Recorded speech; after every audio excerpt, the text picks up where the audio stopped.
লাইভে চলে আসছি। আসসালামু আলাইকুম এভরিওয়ান, সবাই কেমন আছেন? অনেক দিন পর আসলাম লাইভে, আশা করি আপনারা ভালো আছেন। সো আমি আপনাদের থেকে একটু সময় নিব, বিকজ লাইভটা হচ্ছে আমাদের পেজে গ্রুপে শেয়ার করতে হবে।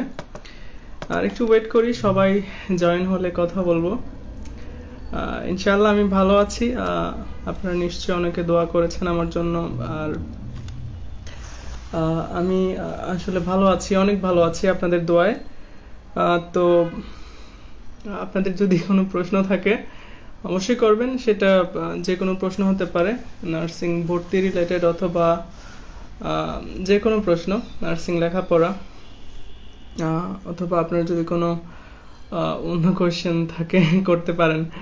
আসলে আমাদের আমাদের কোচিংয়ের একটা এক্সাম ছিল, সেটার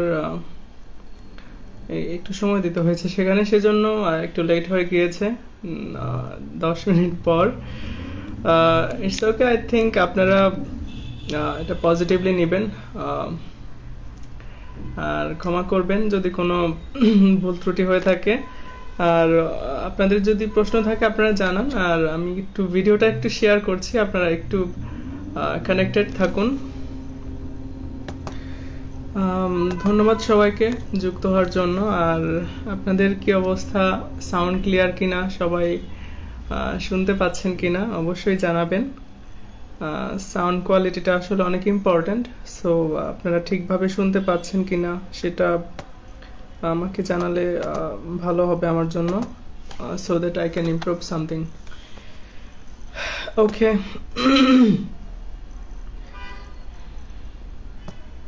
সো আমি আমাদের লাইভটা আমাদের যে পেজ রয়েছে সেখানে শেয়ার করে দিচ্ছি। ওকে,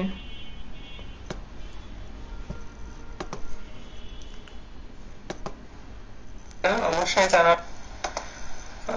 শেয়ার করে দিচ্ছি। ওকে, যারা লিখেছেন আমি কেমন আছি, আপনাদের সবার দোয়ায় আল্লাহর রহমতে এখন পর্যন্ত ভালো আছি। আপনারা হয়তো অনেকেই জানেন আমার কোভিড পজিটিভ হয়েছে, আর আমি জানি আপনারা সবাই আমার জন্য দোয়া করছেন, এজন্য এখন পর্যন্ত ভালো আছি।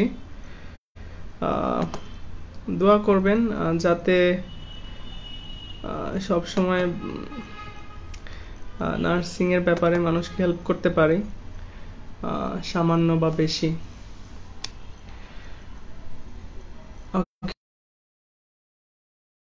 সো প্লিজ আপনারা কমেন্ট করতে থাকুন যদি কোনো প্রশ্ন থাকে। আর আমি আসলে অনেক ভালো আছি, আর মহান সৃষ্টিকর্তার কাছে অনেক অনেক কৃতজ্ঞতা।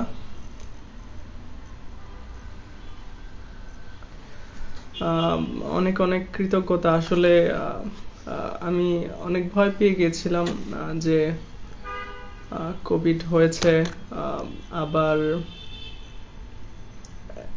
এখন অনেক ভালো আছি, সত্যি কথা, কোনো অসুবিধে নেই, শরীর ভালো, সব দিক থেকে আসলে পজিটিভ। ওকে, সো অনেকেই কমেন্ট করেছেন কেমন আছি, সাউন্ড ক্লিয়ার, ঠিক আছে, ধন্যবাদ। আসলে হয়েছে আমি এদিক দিয়ে হচ্ছে একদিকে আমার কোভিড পজিটিভ হয়েছে, হুইচ ইজ ওকে, আরেকদিকে হচ্ছে আমার পরপর কতগুলো ফেসবুক আইডি ডিসেবল হয়ে গেছে। আপনারা যারা এখন আমাকে যে আইডি থেকে দেখছেন, এটা একদমই নতুন আইডি, খুব বেশি মানুষের সাথে অ্যাড হয়নি এখনো। আর হয়েছে আমার পরপর, যেটা বলছি, পরপর কতগুলো আইডি ডিসেবল হয়ে যাওয়ার কারণে হয়তোবা একটু ইনঅ্যাক্টিভ কয়েকদিন যাবত। আর মানে কোভিডের জন্য যেটা হয়, আইসোলেশনে থাকা লাগে, আর হচ্ছে মানসিকভাবে একটু অস্বস্তিতে পড়তে হয় সব দিক থেকে। যদি আপনি লাইক কোনো দায়িত্ববান কোনো কেউ হন, মানে আপনার যদি কোনো রেসপন্সিবিলিটি থাকে, সেক্ষেত্রে হয় কি দেখা গেছে আপনাকে একদম আইসোলেটেড থাকতে হয়, আর একদিক থেকে হচ্ছে সব ম্যানেজ করতে হয়। সো এটা একটু চ্যালেঞ্জিং, কিন্তু মানে ভয় পাওয়ার কিছু নেই। হয়তো টেস্ট করালে জানি না, হয়তো অনেকেরই পজিটিভ আসতে পারে। আর আমাদের দেশে যেহেতু সিজনাল যে একটা জ্বর সর্দি কাশি থাকে, ভয় পাওয়ার কিছু নেই। কোভিড হলে যে শেষ এরকম ভাবারও কিছু নেই। আসলে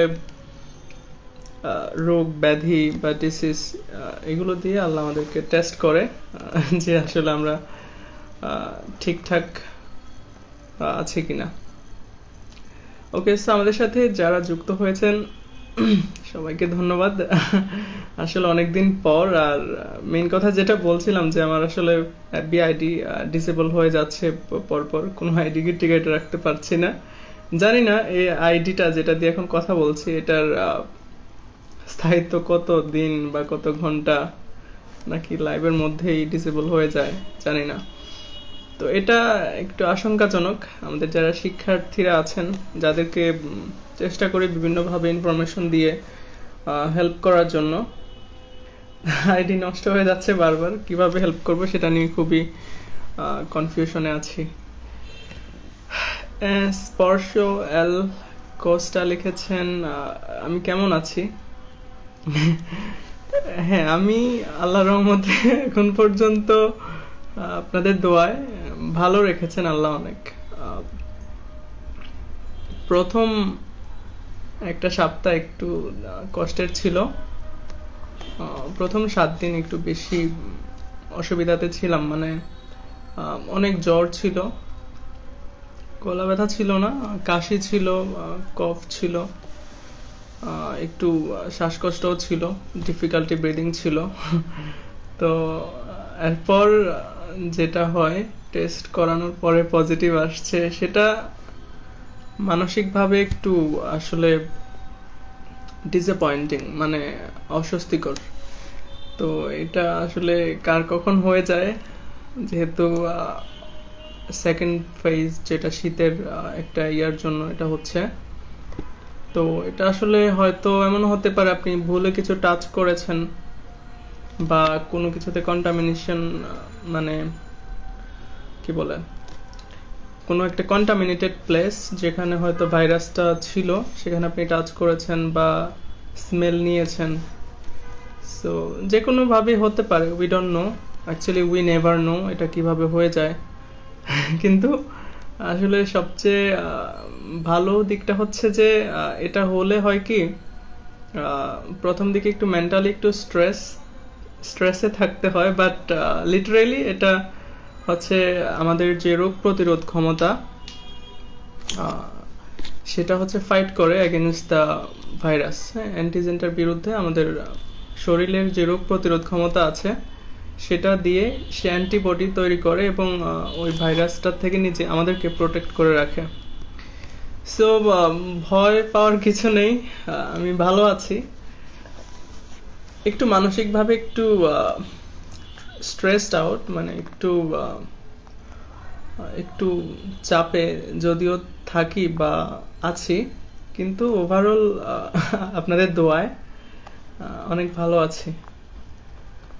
আর অনেকেই জানতে চেয়েছেন কেমন আছি। হ্যাঁ, আমি ভালো আছি, আমার বিশ্বাস আপনারা অনেক ভালো আছেন।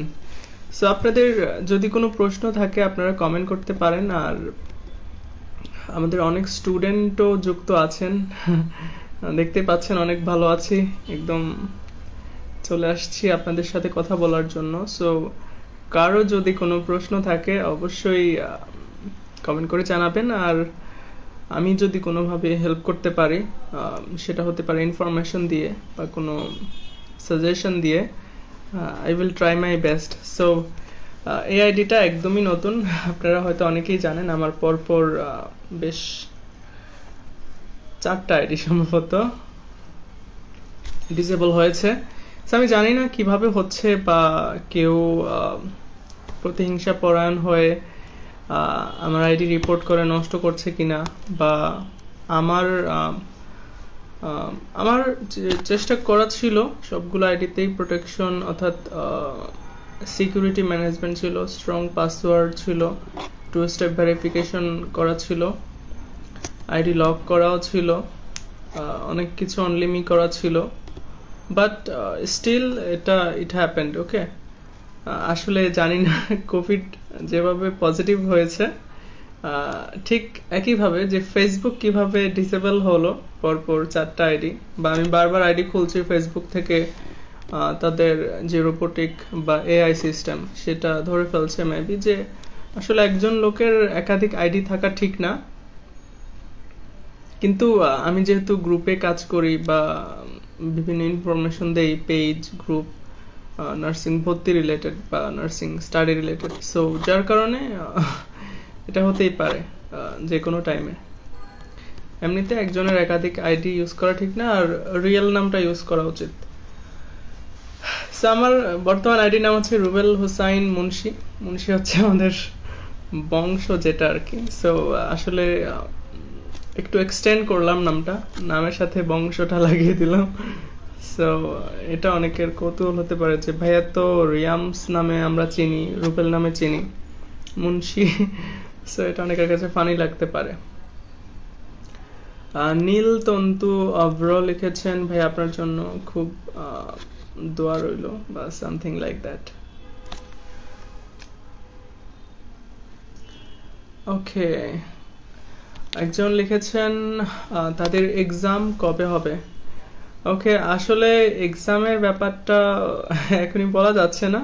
আপনারা প্রথমত পরামর্শ হচ্ছে ইন্টারমিডিয়েটের রেজাল্ট পর্যন্ত ওয়েট করেন, মানে এইচএসসি রেজাল্ট পর্যন্ত অপেক্ষা করেন। এরপর আমরা দেখি যে বিশ্ববিদ্যালয় বা মেডিকেল বা অন্যান্য যে ভর্তি পরীক্ষার প্রসেসগুলো আছে সেগুলোর কি হয়, বা নার্সিংয়েরও যদি কোনো আপডেট আসে আমরা অবশ্যই জানাবো। আর আমি আসলে অফিসিয়াল কেউ না, মানে বাংলাদেশের যে নার্সিং কাউন্সিল আছে অর্থাৎ nursing and midwifery council of Bangladesh, আমি সেখানকার কিছু না, আমি সাধারণ একজন স্টুডেন্ট আপনাদের মতো, নার্সিং স্টুডেন্ট।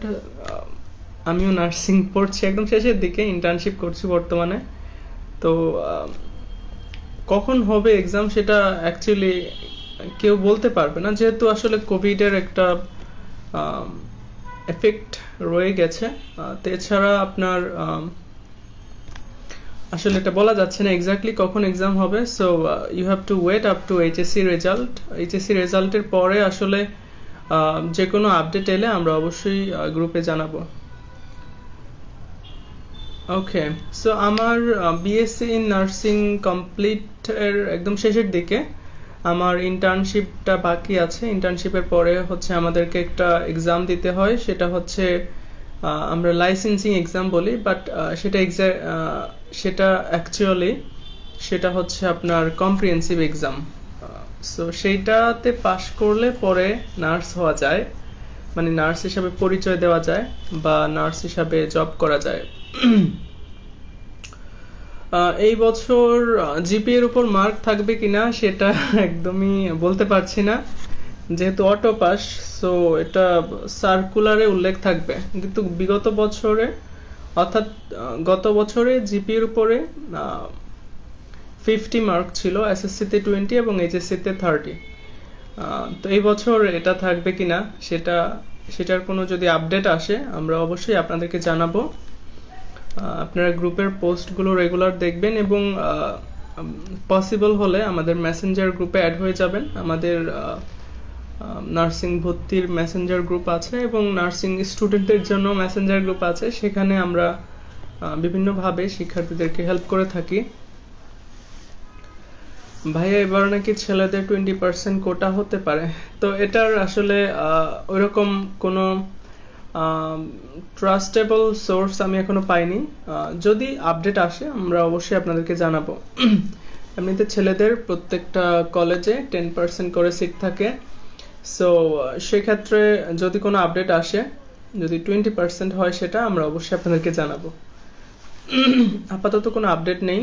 আজকের লাইভটি আসলে আমি যেহেতু অনেকদিন ধরে ইনঅ্যাক্টিভ এবং আমার কোভিড পজিটিভ হয়েছে আপনারা অনেকেই জানেন, আর আম, আমার বেশ কতগুলো ফেসবুক আইডি ডিসেবল হয়ে গেছে, স্যার এগুলো নিয়ে একটু সুখ দুঃখের কথা শেয়ার করার জন্য আপনাদের কাছে আসছি, আহ, একটু গল্প করার জন্য, আর কিছু না।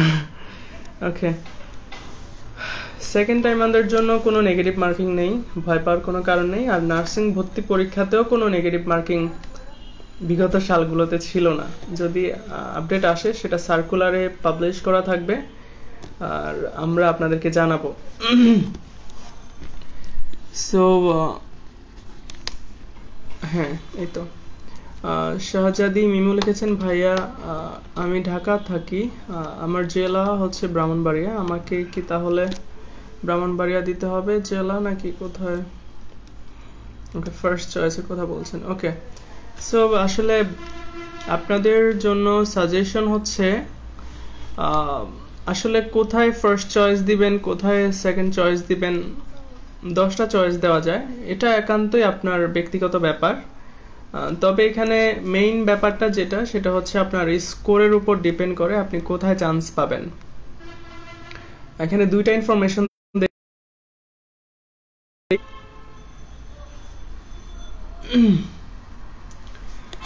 ওকে, দুইটা ইনফরমেশন দিই, সরি একটু প্রবলেম হয়েছে। দুইটা ইনফরমেশন দিই, একটা হচ্ছে আপনার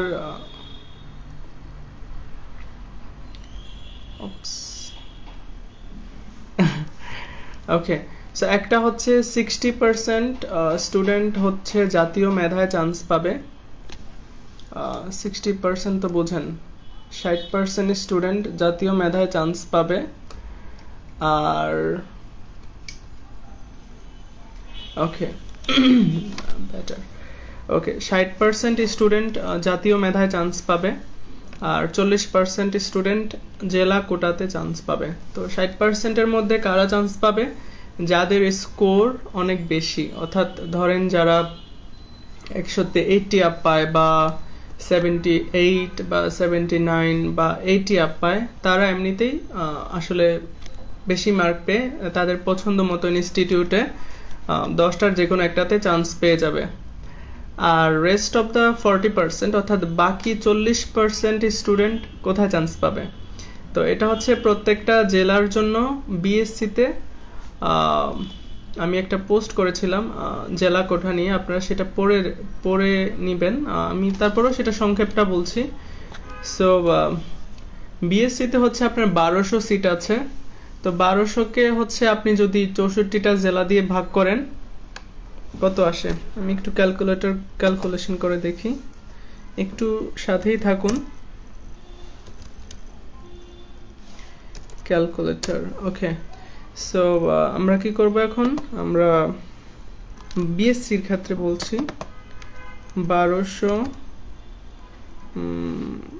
ভাগ 64, যেহেতু 40% স্টুডেন্ট জেলা কোটাতে চান্স পাবে, তো এই 40%-এর মধ্যে বিএসসিতে হচ্ছে আপনার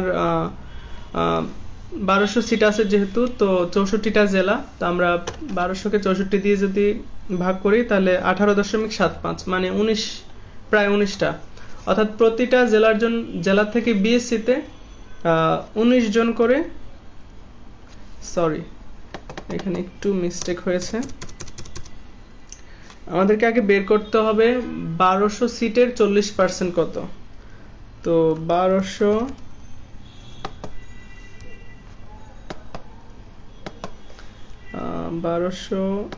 ইন্টু 40, 480। এখন 480-কে আমরা 1200 40% হচ্ছে 480, 480-কে আমরা 64 দিয়ে ভাগ করব, 7.5। অর্থাৎ প্রতি জেলা থেকে প্রায় 8 জন বিএসসিতে চান্স পাবে। তো এই 8 জন কারা? এই 8 জন হচ্ছে তাদের জেলা থেকে যারা বেশি স্কোর পেয়ে চান্স পায়নি, কিন্তু তাদের জেলা থেকে যতজন পরীক্ষা দিচ্ছে তাদের মধ্যে প্রথম 8 জন, অর্থাৎ যে 8 জনের স্কোর অন্যান্যদের থেকে বেশি, এরকম 8 জন বিএসসিতে প্রতি জেলা থেকে 8 জন করে চান্স পাবে। এবার আসি ডিপ্লোমার ক্ষেত্রে। সো ডিপ্লোমার ক্ষেত্রেও একই নিয়ম। ডিপ্লোমায় নার্সিং এ আছে আপনার 2730টা সিট। তো 2730 এর 40 ভাগ 100, 1092 ভাগ 64। তো দেখা যায় প্রতিটা জেলা থেকে ডিপ্লোমা ইন নার্সিং এ প্রায় 17 জন করে চান্স পাবে। তো এটা সব প্রতিটা জেলা থেকে ডিপ্লোমাতে 17 জন করে চান্স পাবে। যাদের এমনিতে স্কোর বেশি তারা তো 60% এর আন্ডারে চলে যাবে, আর যাদের স্কোর তুলনামূলক কম কিন্তু তাদের জেলার থেকে যতজন পরীক্ষা দেয় সবার থেকে যদি প্রথম 17 জনের যে স্কোর, এই 17 জন ডিপ্লোমা ইন নার্সিং এ চান্স পাবে। এইভাবে মিডওয়াইফারিটা আপনারা ক্যালকুলেশন করে নেবেন। মিডওয়াইফারিতে 1050টা সিট আছে, 40% কতটা হয়, প্রতিটা জেলার থেকে হয়তো বা 5 থেকে 6 জন হবে, হয়তো বা, আমি গেস করে বলছি, আমি আগে ক্যালকুলেশন করেছিলাম এই জন্য বললাম। তো এইভাবে এখন আপনাকে আগে দেখতে হবে যে আপনার প্রস্তুতিটা কেমন। আপনার প্রস্তুতির উপর ডিপেন্ড করে কিন্তু আপনি কলেজ চয়েস দিবেন। 1 নাম্বার পয়েন্ট যেটা মাথায় রাখতে হবে সেটা হচ্ছে, আপনার যদি মনে করেন আপনার স্কোর এক্সট্রা অর্ডিনারি আসবে, যেমন আপনার স্কোর যদি 80 থেকে 90 হয়, ঠিক আছে, বা 80 থেকে 100-র মধ্যে হয়, তাহলে আপনি ঢাকাতে ফার্স্ট চয়েস দিবেন। বিএসসি তে বলেন বা ডিপ্লোমাতে বলেন বা মিডওয়াইফারিতে বলেন, আপনার স্কোর যদি এক্সট্রা অর্ডিনারি বেশি থাকে, অর্থাৎ 80 থেকে 100-র মধ্যে যদি পাবেন বলে কনফিডেন্ট মনে করেন, সেক্ষেত্রে আপনি ফার্স্ট চয়েস ঢাকাতে দিবেন। ঢাকাতে ফার্স্ট চয়েস দিবে, আসলে ঢাকাতে সবাই পড়তে চায় কিন্তু সবাই ঢাকাতে চান্স পাবে না, কারণ ঢাকাতে একটা ডিপ্লোমা ইন নার্সিং, সেটা হচ্ছে মিডফোর্ড ইনস্টিটিউট আছে, আর 2টা বিএসসি ইন নার্সিং কলেজ। একটা হচ্ছে ঢাকা নার্সিং কলেজ, যেটা ঢাকা মেডিকেল কলেজে অবস্থিত, আর একটা হচ্ছে কলেজ অফ নার্সিং শেরে-বাংলানগর, এটা সরওয়ার্দী মেডিকেলে অবস্থিত। সো আপনাদেরকে যেটা করতে হবে সেটা হচ্ছে, আপনি যদি মনে করেন যে আপনার স্কোর এক্সট্রা অর্ডিনারি বেশি থাকবে, অর্থাৎ 80 থেকে 100-র মধ্যে থাকবে, সেক্ষেত্রে অবশ্যই আপনি ঢাকাতে ফার্স্ট চয়েস দিবেন। আর যদি মনে করেন যে আপনার স্কোর 70 থেকে 75 থেকে 80-র মধ্যে থাকবে, 75 থেকে 79, ঠিক আছে, 75 থেকে 79 যদি মনে করেন থাকে, সেক্ষেত্রে আপনি জনপ্রিয় যে শহরগুলো আছে সেখানে দিতে পারেন। যেমন জনপ্রিয় শহরগুলোর মধ্যে ধরুন আপনার ময়মনসিংহ বা কুমিল্লা, বা যেরকম একটু পপুলার যে শহরগুলো, সেগুলোতে যদি নার্সিং ইনস্টিটিউট থাকে সেখানে দিতে পারেন। আর যদি মনে করেন আপনি যে নিতান্তই 65 থেকে 75 বা 70 থেকে 75 এইরকম মার্ক পাবেন, তাহলে আপনি আপনার লেভেলটা হচ্ছে অনেক কম, এজন্য আপনাকে কি করতে হবে, একটু দূর দূরান্তের যে নার্সিং ইনস্টিটিউট গুলো আছে সেখানে চয়েস দিতে পারেন।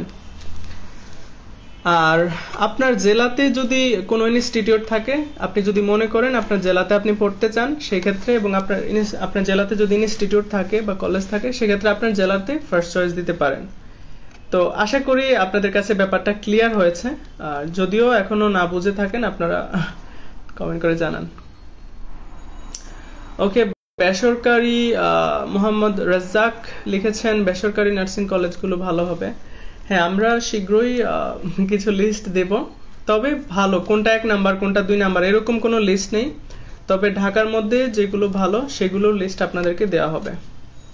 সব কলেজ সবগুলোতেই পড়ালেখার ভ্যালু একই, অর্থাৎ সার্টিফিকেটের ভ্যালু একই। আপনি সরকারিতে পড়েন বা বেসরকারিতে পড়েন, বা আপনি একটা নামকরা কলেজে পড়েন অথবা একটু নর্মাল কলেজে পড়েন, সবগুলোর সার্টিফিকেট ভ্যালু একই। সরকারি বেসরকারি চাকরির ক্ষেত্রে ইনস্টিটিউট দেখা হয় না, দেখা হয় আপনি কোর্স কমপ্লিট করেছেন কিনা এবং আপনার রেজিস্ট্রেশন আছে কিনা, আপনি যে নার্সিং পাস করেছেন সেটার রেজিস্ট্রেশন আছে কিনা, সেটাই হচ্ছে মুখ্য। সো ভয় পাওয়ার কোনো কারণ নেই যে আমি তো নর্মাল একটা কলেজে পড়ছি বা আমি বেসরকারিতে পড়ছি, এগুলো জবের ক্ষেত্রে কোনো ফ্যাক্ট না। ওকে, আর একজন লিখেছেন ভাইয়া ইউনিভার্সিটি এক্সামের পর নার্সিং এর এক্সাম হয়। হ্যাঁ, নরমালি ইউনিভার্সিটি এক্সামের পরে নার্সিং এর এক্সামটা হয়। সো ইট ডিপেন্ডস, এবছর একটু ইউটার্নও হতে পারে, হয়তো নার্সিং এর ভর্তি পরীক্ষা আগে হয়ে যেতে পারে, যেটা আমরা জানি না। সো সবার প্রতি রিকোয়েস্ট হচ্ছে আপনারা প্রথমেই আগে নার্সিং ভর্তি পরীক্ষা কখন হবে সেটার জন্য না ভেবে এখন যে ডিসেম্বর মাস সময়টা আছে সেটাকে ভালোভাবে কাজে লাগান। 100% যদি কাজে লাগাতে পারেন সেক্ষেত্রে you can succeed. Okay, so কখন এক্সাম হবে, আপাতত ইন্টার রেজাল্ট পর্যন্ত অপেক্ষা করেন। ইন্টার রেজাল্ট পর্যন্ত নিজের প্রস্তুতিকে একদম ফাইনাল রাউন্ডে নিয়ে যান, মানে you are ready for the fight অথবা you are ready for the exam. So don't worry, কখন এক্সাম হবে যে কোনো আপডেট এলে আমরা অবশ্যই লাইভে জানাবো অথবা আমরা পোস্ট করে জানাবো। সো ইদানিং দেখা যাচ্ছে আপনারা আমরা এত কষ্ট করে পোস্ট করি বা আমরা বিভিন্ন আপনাদেরকে ইনফরমেশন দিই, আপনারা রিয়্যাক্ট দেন না কেন? আপনারা অবশ্যই লাইক করবেন এবং কমেন্ট করবেন এবং থ্যাঙ্কস জানাবেন যে আমাদের ছোট্ট একটু কাজের জন্য আপনারা অবশ্যই আমাদেরকে সাপোর্ট করবেন। ওকে, নার্সিং পরীক্ষা কবে অনুষ্ঠিত পরে বলেছি অলরেডি। 20% যদি ছেলেদের সিট করা হয় আমরা আপনাদেরকে অবশ্যই আপডেট দিব, কিন্তু এটার অথেন্টিক ইনফরমেশন এখন আমার কাছে নেই। সো আমি যেটা জানি না আমি সেটা এখনো বলতে চাচ্ছি না, তবে যদি কোনো অফিসিয়াল কোনো আপডেট আসে আমি অবশ্যই আপনাদেরকে জানাবো। ভাইয়া বরিশালে ডিপ্লোমা ইন নার্সিং, ওকে, আপনার জেলাতে যদি কলেজ বা ইনস্টিটিউট নাও থাকে আপনি অবশ্যই হতাশ হওয়ার কারণ নেই যে আমি জেলা কোটা পাবো না। জেলা কোটা বাংলাদেশের 64টা জেলার জন্যই প্রযোজ্য। এমন না যে কুমিল্লা জেলাতে জেলা কোটা আছে, বান্দরবানে জেলা কোটা নেই, এরকম না। দেশের 64 জেলার জন্যই জেলা কোটা আছে। আমি তো একটু আগেই ক্যালকুলেশন করে দিয়েছি, যারা মিস করেছেন কাইন্ডলি আবার দেখে নেবেন অথবা আমার পোস্টটা পড়বেন ভালো করে। জেলা কোটা সম্পর্কে আমি সুন্দরভাবে একদম সহজভাবে বলেছি একটা পোস্টে, আপনারা সেটা কালেক্ট করে পড়ে নেবেন।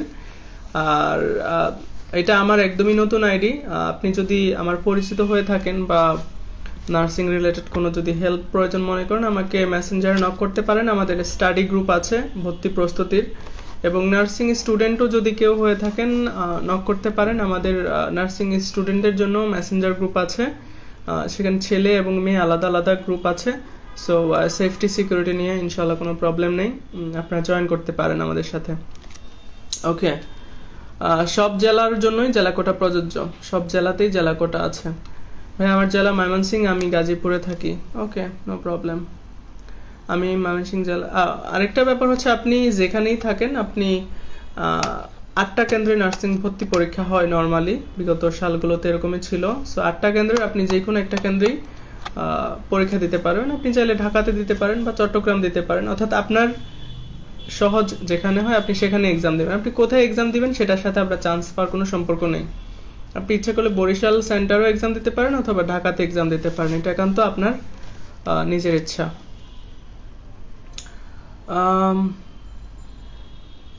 জেলা হিসেবে নাকি, জি জেলা কোটা নিয়ে আমি একটু আগেই বলেছি। লাইভটা শেষ করে আবার শুরু থেকে দেখবেন যারা মিস করেছেন বা যারা পরে যুক্ত হয়েছেন। ওকে, আমি জেলা কোটা নিয়ে একটু আগে বিস্তারিত কথা বলে ফেলেছি। যারা জয়েন করেছেন ধন্যবাদ সবাইকে। জেলা কোটা আছে এটা কিভাবে বুঝতে পারবো? সব জেলার জন্যই জেলা কোটা আছে, ভয় পাওয়ার কোনো কারণ নেই। প্রতিটি জেলা থেকে বিএসসিতে প্রায় 18 জন চান্স পাবে, ডিপ্লোমাতে প্রায় 8 জন সম্ভবত, আর মিডওয়াইফারিতে হয়তো 5 থেকে 6 জন হয়তো প্রতিটা জেলা থেকে চান্স পাবে। জেলা কোটাটার আওতাভুক্ত আপনি হবেন, সব জেলার জন্যই জেলা কোটা আছে। তবে আপনার জেলার মধ্যে যতজন পরীক্ষা দিবে এর মধ্যে আপনার স্কোরটা ওই ভালো হতে হবে। ধরেন ডিপ্লোমাতে হিসেব করে দেখা গেল 18 বা 19 জন সম্ভবত, হ্যাঁ ডিপ্লোমাতে 18 বা 19 জন প্রতি জেলা থেকে চান্স পাবে। তো ধরুন যারা বেশি মার্ক পেয়ে চান্স পেয়ে যাবে, অর্থাৎ 80 বা তার বেশি নাম্বার পেয়ে, ধরুন আচ্ছা আমি এক্সাম্পল দিচ্ছি, মনে করেন আমার জেলা হচ্ছে কুমিল্লা, তো আমি ডিপ্লোমাতে পরীক্ষা দিব, ঠিক আছে? সো আমি কলেজ চয়েস যেখানেই দিলাম এটা কোনো ব্যাপার না, আমি 10টা আমার পছন্দ মতো দিলাম। ধরুন আমি যদি 80 থেকে 100 এর মধ্যে পাই তো আমি এমনিতেই চান্স পেয়ে যাব। আর যদি আমি 80 থেকে 100 এর মধ্যে না পাই, কিন্তু আমি ধরেন আমার জেলার মধ্যে যতজন পরীক্ষা দিছে এর মধ্যে মানে 80-র উপরে যারা চান্স পাইছে তারা তো 60% এর আন্ডারে চলে যাবে, ঠিক আছে? মানে 60% জাতীয় মেধাতে চান্স পাবে। তো যাদের ভালো একটা স্কোর, ওই স্কোর থেকে আপ টু 100 পর্যন্ত যারা পাবে, মানে একটা হচ্ছে কাটমার্ক থাকে জাতীয় মেধাতে কাটমার্ক নর্মালি ধরেন 76 বা 78 এরকম হয়ে থাকে, এক এক বছর এক এক রকম হয়। সো ওই কাটমার্ক থেকে 100 পর্যন্ত যারা পাবে তারা তো 60%-এর আন্ডারে চান্স পেয়ে যাবে। আর ধরুন আমার জেলা থেকে ধরেন 100 জন যদি পরীক্ষা দেয়, তো 100 জনের মধ্যে ধরেন 5 জন 80 থেকে 100 বা কাটমার্ক থেকে 100 পর্যন্ত মার্ক পেয়ে 60% আন্ডারে জাতীয় মেধায় চান্স পেয়ে গেল। তো আমি হলাম হতবাক, আমি হয়তো মার্ক পাই নাই, কিন্তু আমার জেলা থেকে যতজন পরীক্ষা দিছে এর মধ্যে ধরুন প্রথম 17 জনের মধ্যে আমি আছি। তাইলে আমি জেলা কোঠার আন্ডারে অর্থাৎ 40%, যেটা প্রতিটা জেলার থেকে যে 17 বা 18 জন চান্স পাবে, এর মধ্যে যদি আপনার স্কোরটা থাকে, অর্থাৎ প্রথম 17 জনের মধ্যে আপনার স্কোরটা থাকে, তাহলে আপনি জেলা কোঠায় চান্স পেয়ে যেতে পারেন। সো আসলে দুশ্চিন্তা করার কারণ নাই, সবটাই হচ্ছে আপনার স্কোরের উপর ডিপেন্ড করে বেসিক্যালি, যে আপনি কত স্কোর পেয়ে চান্স পাবেন নাকি পাবেন না। সো এখন যারা পরীক্ষা দিবেন এই মাসটা ভালো করে কাজে লাগান। ডিসেম্বর মাসটা হচ্ছে আপনাদের জন্য খুব গুরুত্বপূর্ণ একটা সময়। এরপরে কত সময় পাবেন আমরা কেউ জানি না। সো ডিসেম্বর মাসটাকে ভালোভাবে কাজে লাগান। অনেকেই অনেক টাইম অপচয় করেন, পড়তে বসেন না বা একদমই পড়তে বসেন না। তো আপনাদের জন্য মেসেজ হচ্ছে যে টার্গেট রাখুন যে কোনো উপায়ে আপনাকে 75 থেকে 100 এর মধ্যে মার্কটা রাখতেই হবে, তাইলে আপনি ইনশাল্লাহ চান্স পেয়ে যাবেন। সো 70 থেকে যদি মানে কনফার্ম যদি অ্যাডমিশন নিতে চান, সেক্ষেত্রে গভর্নমেন্টের ক্ষেত্রে আপনাকে 75 থেকে 100 মধ্যে থাকতে হবে। আর যদি মনে করেন 70-র উপরে পাইলে কি চান্স পাবো, এটা আসলে বলা যায় না, তবে টার্গেট রাখুন 75 থেকে 100-র মধ্যে রাখার জন্য। ডিপ্লোমাতে কোশ্চেন খুবই সহজ হয়, আপনারা গত বছরের প্রশ্ন দেখবেন, এর আগের বছরের প্রশ্নগুলো দেখার প্রয়োজন নেই। 2019-এরটা হচ্ছে লেটেস্ট প্রশ্ন, এর আগের গুলোর প্রশ্ন সাথে 2019-এরটার কোনো মিল নেই। সো আপনাদেরকে অবশ্যই 2019-এরটাকে স্ট্যান্ডার্ড ধরে পড়তে হবে, জাস্ট আইডিয়া নেওয়ার জন্য। এরও আগের গুলো দেখতে পারেন, সেগুলো প্রশ্নগুলো আপনারা আমাদের গ্রুপে পেয়ে যাবেন, এবং নিউরন নার্সিং ভর্তি গাইডেও পেয়ে যাবেন, অথবা প্রফেসরসেও পেয়ে যাবেন বিগত সালের প্রশ্ন। সো প্রশ্ন 2019-এরটা হচ্ছে লেটেস্ট নিয়মে পরীক্ষা হয়েছে, লেটেস্ট মানবন্টনে পরীক্ষা হয়েছে, একদম সর্বশেষ। সো এর আগের গুলোর সাথে আপনারা মিল পাবেন না। 2019-এরটা হচ্ছে একটু স্ট্যান্ডার্ড কোশ্চেন। সো অনেকে কোশ্চেন ব্যাংক খুঁজেন কেনার জন্য, কোশ্চেন ব্যাংকের পিছনে ঘোরার দরকার নেই। আমাদের গ্রুপেও কোশ্চেন গুলো দেওয়া আছে, আপনারা চাইলে দেখে নিতে পারেন। টপিকস গ্রুপের এই গ্রুপের টপিকস পোস্টে সেগুলো পেয়ে যাবেন। ওকে, অনেকেই প্রশ্ন করছেন জিপিএ মার্ক ছিল না গতবার, এবার কি অ্যাড হয়েছে? এখনো তো বলা যাচ্ছে না জিপিএ এর উপর মার্ক থাকবে কিনা, সেটা ডিপেন্ড করছে সার্কুলারের উপর। সো সার্কুলার যদি প্রকাশ হয় আসলে তখন we can get to know about the মানে জিপিএ তে মার্ক থাকবে কিনা। ওকে,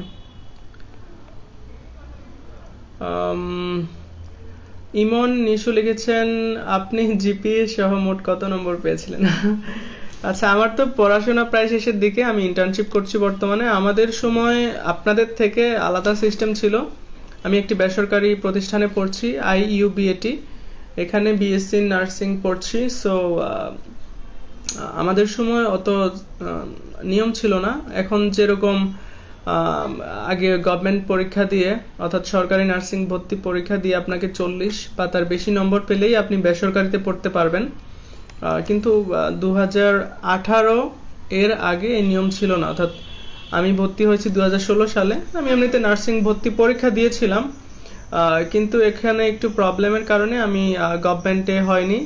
কিন্তু বিগত আপনাদের দোয়ায় বিগত 3 বছর ধরে 2017, 18,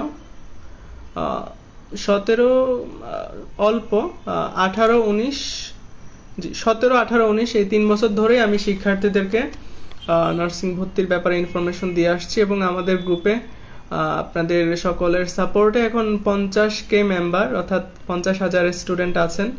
সবাই হয়তো অ্যাক্টিভ না, বাট অনেকেই আমাদের থেকে পরামর্শ নিচ্ছেন রেগুলার ভাবে। সো আমরা হেল্প করছি বিভিন্নভাবে শিক্ষার্থীদেরকে। ভাইয়া কারেন্ট নিউজগুলো পোস্ট করেন। আমি বর্তমান জনসংখ্যা, মাথা পিছু আয়, বাংলা ভাষার অবস্থান। ওকে, ঠিক আছে। আমরা যে সাম্প্রতিক বাংলাদেশ বা সাম্প্রতিক যে ইনফরমেশন গুলো আছে, সাম্প্রতিক বিশ্ব বা সাম্প্রতিক আপডেট ইনফরমেশনগুলো, বিভিন্ন সমীক্ষা, সেগুলোর উপরে পোস্ট করব। আপনারা সেগুলো রেগুলার কালেক্ট করে রাখবেন এবং লাইক করবেন, কমেন্ট করবেন, পসিবল হলে শেয়ার করে রাখবেন। ওকে। আর ছেলেদের গভর্নমেন্টে চান্স পেতে হলে একটু টাফ ছেলেদের জন্য।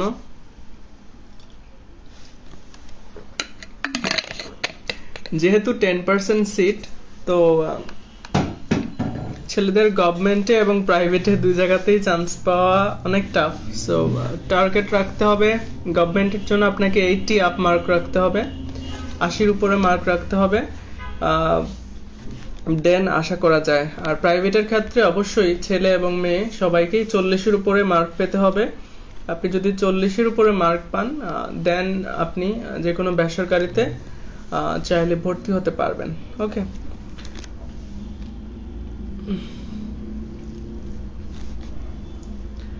ওকে, এখানে যদি কোনো নার্সিং স্টুডেন্ট থেকে থাকেন, আপনি কমেন্ট করে জানাতে পারেন যে আপনি কোথায় পড়ছেন বর্তমানে এবং নার্সিং ভর্তি পরীক্ষায় আপনার স্কোর কত ছিল।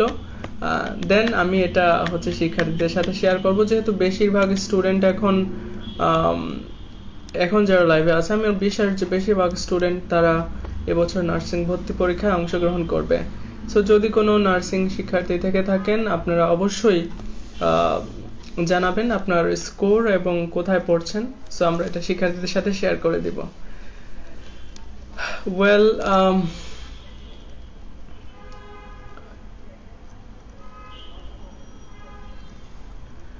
ওকে, একজন লিখেছেন যে আমার আইডির ব্যাপারে। আসলে আপনারা অনেকেই জানেন কিনা আমি ঠিক জানি না। আমার আসলে বিগত 2 মাসে আমার পরপর 4টা ফেসবুক আইডি ডিসেবল হয়েছে। কোন কারণে হয়েছে আমি এক্স্যাক্টলি ঠিক জানি না। আর আপনারা এটাও হয়তো অনেকেই জানেন যে আমার কোভিড পজিটিভ হয়েছে।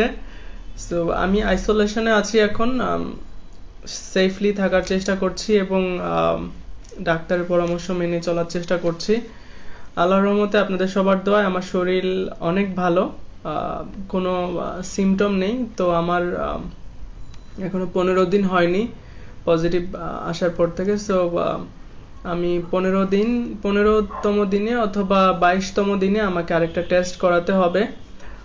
দেন আসলে ফাইনাল রেজাল্টটা জানা যাবে যে আমি রিকভার করেছি কিনা।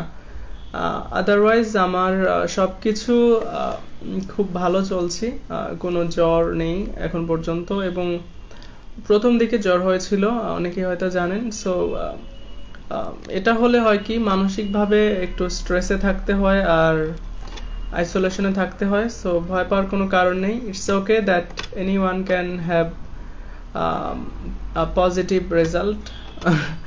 যে কোনো যে কারোই পজিটিভ কোভিডের টেস্ট আসতে পারে। সো প্যানিক হওয়ার কিছু নেই।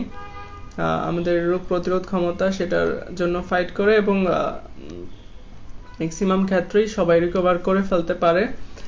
কিন্তু যাদের বিভিন্ন রোগ প্রতিরোধ ক্ষমতা কম থাকে, অথবা যদি কারো ফুসফুসে সমস্যা হয়ে থাকে বা যারা চেইন স্মোকার বা অন্যান্য শারীরিক প্রবলেমের কারণে যাদের ইমিউনিটি কম, অর্থাৎ রোগ প্রতিরোধ ক্ষমতা কম, তাদের ক্ষেত্রে অনেক সময় আশঙ্কাজনক বা প্রবলেম হয়ে যায়।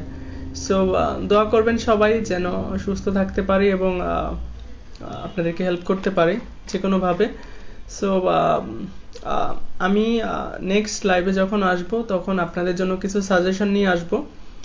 অবশ্যই আপনারা কোন কোন ইম্পর্টেন্ট টপিকগুলো পড়বেন, কিন্তু আজকে জাস্ট একটা ওভারঅল আইডিয়া দিই। আপনারা বেশি বেশি করে মেইন বই পড়বেন, ঠিক আছে?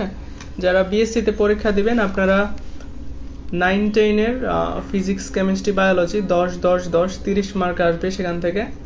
ইন্টারের বই আপাতত তেমন পড়ার দরকার নেই, তবে ইন্টারের বই থেকে খুব বেসিক বা একটু আলাদা ইনফরমেশন সেগুলো পড়তে পারেন, খুবই বেসিক। বাট আপনাদেরকে অবশ্যই 9-10-এর ফিজিক্স, কেমিস্ট্রি, বায়োলজি বই পড়তে হবে। এখন অনেকেই বলতে পারেন, ভাই আমার তো ফিজিক্স, কেমিস্ট্রি, বায়োলজি বই নেই 9-10-এর, আমি তাহলে বই কোথায় পাবো? সো আপনারা গুগলে সার্চ করবেন ক্লাস 9-10 বুকস পিডিএফ লিখে সার্চ করলে আপনারা অনলাইনে পিডিএফ ভার্সন পেয়ে যাবেন, যেটা ফোন থেকে আপনারা নিয়ে পড়তে পারেন। সো এখন থেকেই প্ল্যান করে ফেলেন, প্রতিদিন একটা বা 2টা চ্যাপ্টার প্রতিটা বিষয়ে চেষ্টা করবেন পড়ার জন্য। আর বাংলা ব্যাকরণের জন্য বিগত সালের প্রশ্নগুলো দেখেন, সেখান থেকে কি কি প্রশ্ন আসছে সেই অনুযায়ী আপনারা 9-10 এর বাংলা ব্যাকরণ থেকে টপিকগুলো ভাগ করে নিয়ে নিয়ে পড়েন।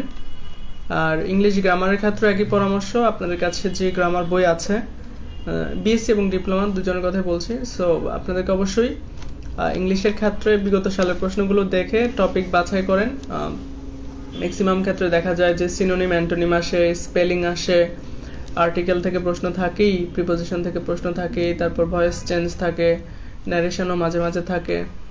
সো এই টপিকগুলো ইম্পর্টেন্ট, এগুলো অবশ্যই পড়তে হবে। এছাড়া পার্টস অফ স্পিচ খুবই ইম্পর্টেন্ট, সেখান থেকেও প্রশ্ন থাকে, টেন্স থেকেও প্রশ্ন থাকতে পারে, আর রাইট ফর্ম ভার্বস থেকে প্রশ্ন থাকে। সো এই টপিকগুলো আগে কভার করে ফেলেন। আপনার কাছে যেই গ্রামার বই অ্যাভেলেবেল আছে, সেটা হতে পারে আপনার এসএসসির অথবা এইচএসসির কোনো গ্রামার বই, অথবা আপনার কাছে যদি ইংলিশ ফর কম্পিটিটিভ এক্সাম অথবা অ্যাপেক্স এই জাতীয় বই থাকে, সেগুলো থেকে এই টপিকগুলো পড়তে পারেন। আর বাকি থাকে ডিপ্লোমার জন্য হচ্ছে সাধারণ বিজ্ঞান। অবশ্য সাধারণ বিজ্ঞান যেটা 9-10 এর আর্টস কমার্সের স্টুডেন্টরা পড়ে ক্লাস 9-10 সেটা বিএসসি এবং ডিপ্লোমা উভয়কেই পড়তে হবে। সেখান থেকেও বেশ প্রশ্ন থাকে প্রতি বছর। সো এই বিষয়গুলো পড়বেন। আর বাংলা প্রথম পত্র তেমন একটা পড়ার প্রয়োজন নেই, আপনারা অবশ্যই 9-10 এর বাংলা ব্যাকরণ বইটাই ভালো করে পড়বেন, যেটা মুনির চৌধুরীর, সেটা ভালো করে পড়বেন। আর প্রথম পত্রের জন্য কোনো সাজেশন নেই, প্রথম পত্র পড়ার আসলে প্রয়োজন নেই। আপনারা অবশ্যই বিখ্যাত কবি যারা, বিভিন্ন কবি সাহিত্যিক সম্পর্কে পড়তে পারেন, এটাই এনাফ। আর অবশ্যই সাধারণ গণিতটা পড়তে হবে, মেইনলি ক্লাস 8 এবং ক্লাস 9 এর। সো ক্লাস 8 এর কিছু ইম্পর্টেন্ট টপিক আছে, আমরা নেক্সট লাইভে আপনাদের সাথে সেগুলো আলোচনা করব, যে কোন কোন ইম্পর্টেন্ট টপিকগুলো, ম্যাথ বা প্রত্যেকটা সাবজেক্টে আমরা কিছু সাজেশন নিয়ে আপনাদের কাছে আসবো। সো আপনারা অবশ্যই যারা এখনো মেসেঞ্জার গ্রুপে অ্যাড হননি, আমাকে নক করতে পারেন, অথবা আমাদের টিমের যে কাউকে একজনকে করতে পারেন। যেমন আমাদের টিমে আছে মিজানুর রহমান, তারপর সাইফুদ্দিন মেহেদি, নাইমা শেহরিন আছেন, আলো রয় আছেন, তারপর কিশোর স্যার আছেন, আমাদের গ্রুপের অ্যাডমিন প্যানেলে আছেন ওনারা সবাই। সো আপনারা যে কোনো একজনকেই যে কোনো বিষয়ে পরামর্শ প্রয়োজন হলে নক করবেন। আমাদের যে রিদম কিশোর ফেসবুক আইডি, উনি আমাদের ম্যাথের টিচার। সো আপনারা ওনার সাথে যোগাযোগ করতে পারেন যদি কারো ম্যাথে কোনো প্রবলেম থাকে। পার্সোনালি অ্যাডমিন প্যানেলে যাবেন, গ্রুপের অ্যাডমিন প্যানেলে, সেখানে রিদম কিশোর ফেসবুক আইডিতে আপনারা নক করতে পারেন। ম্যাথ রিলেটেড যে কোনো প্রবলেমে সে আপনাদেরকে হেল্প করবে। বেসিক্যালি সবাই না, সাইফুদ্দিন মেহেদি, মিজানুর রহমান, তারপর শান্তা, রিদম কিশোর, প্রত্যেকেই আমাদের কোচিং এর টিচার। তো আমাদের এবছর অনলাইন কোচিং আছে, আমরা জুম অ্যাপের মাধ্যমে ক্লাস করিয়ে থাকি। সো সেখানে ডেইলি ক্লাস হচ্ছে এবং মোটামুটি 1 মাসের মতো ক্লাস হয়ে গেছে। অনেক স্টুডেন্ট ক্লাস করছেন আমাদের এখানে, অনেক না মানে অ্যারাউন্ড 50 প্লাস স্টুডেন্ট। তো আমরা মোটামুটি অনেক দূর চলে আসছি। আপনাদেরকেও ধন্যবাদ যারা আমাদের ক্লাস করছেন এবং যারা এমনিতেই এফবি থেকে ইনফরমেশন নিয়ে পড়ছেন। সো আপনাদের অবশ্যই মনে করবেন না যে আপনাদেরকে হতাশ করা হবে না। আপনারা যে কোনো পরামর্শ বা if you think you need any help, just make a call অথবা মেসেঞ্জারে নক করতে পারেন। আমরা চেষ্টা করব, আমাদের টিমে যারা আছেন যে কোনো একজনকেই আপনারা নক করতে পারেন, সবাই খুবই হেল্পফুল, এবং আমাকেও নক করতে পারেন। আর বিশেষ করে আপনারা জানেন হয়তো আমার পরপর অনেকগুলো আইডি ডিসেবল হয়ে যাওয়ার কারণে আমার আগে যারা অ্যাড ছিল অনেকেই খুঁজে পাচ্ছি না, বা তারা যদি আমাকে না নক করে আমি আসলে তাদের কাছে রিচ করার কোনো ওয়ে নেই। সো এটাই আর কি। যদি কেউ মনে করেন যে আমার সাথে অ্যাড থাকা প্রয়োজন, আপনি অবশ্যই আমাকে নক করতে পারেন, যেহেতু এটা আমার নতুন আইডি। আর আসলে জানি না এই আইডিটাই বা কতদিন টিকবে। সো যতদিন থাকে অতদিনই থাকতে পারেন। আসলে এই আইডিটা নতুন, এখানে একদমই নতুন, এখানে বেশি মানুষ এখন অ্যাড করা হয়নি। সো যেহেতু ভয়ে আছি কখন আইডি ডিসেবল হয়ে যায়। ওকে, তো নার্সিং ভর্তি পরীক্ষা কখন হবে বা কোনো আপডেট আসলে আপনাদেরকে অবশ্যই জানানো হবে, ভয় পাওয়ার কিছু নেই। আপনারা কানেক্টেড থাকবেন, আমাদের গ্রুপের পোস্টগুলো দেখবেন নিয়মিত, আর যে কোনো পরামর্শের প্রয়োজন হলে সরাসরি যোগাযোগ করবেন।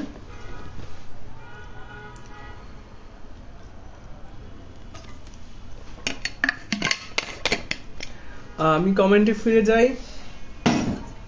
পড়াশোনা রিলেটেড বা যে কোনো বিষয়ে যদি কোনো প্রশ্ন থাকে প্রশ্ন করবেন। থ্যাঙ্কস অল আমাদের সাথে যুক্ত হওয়ার জন্য।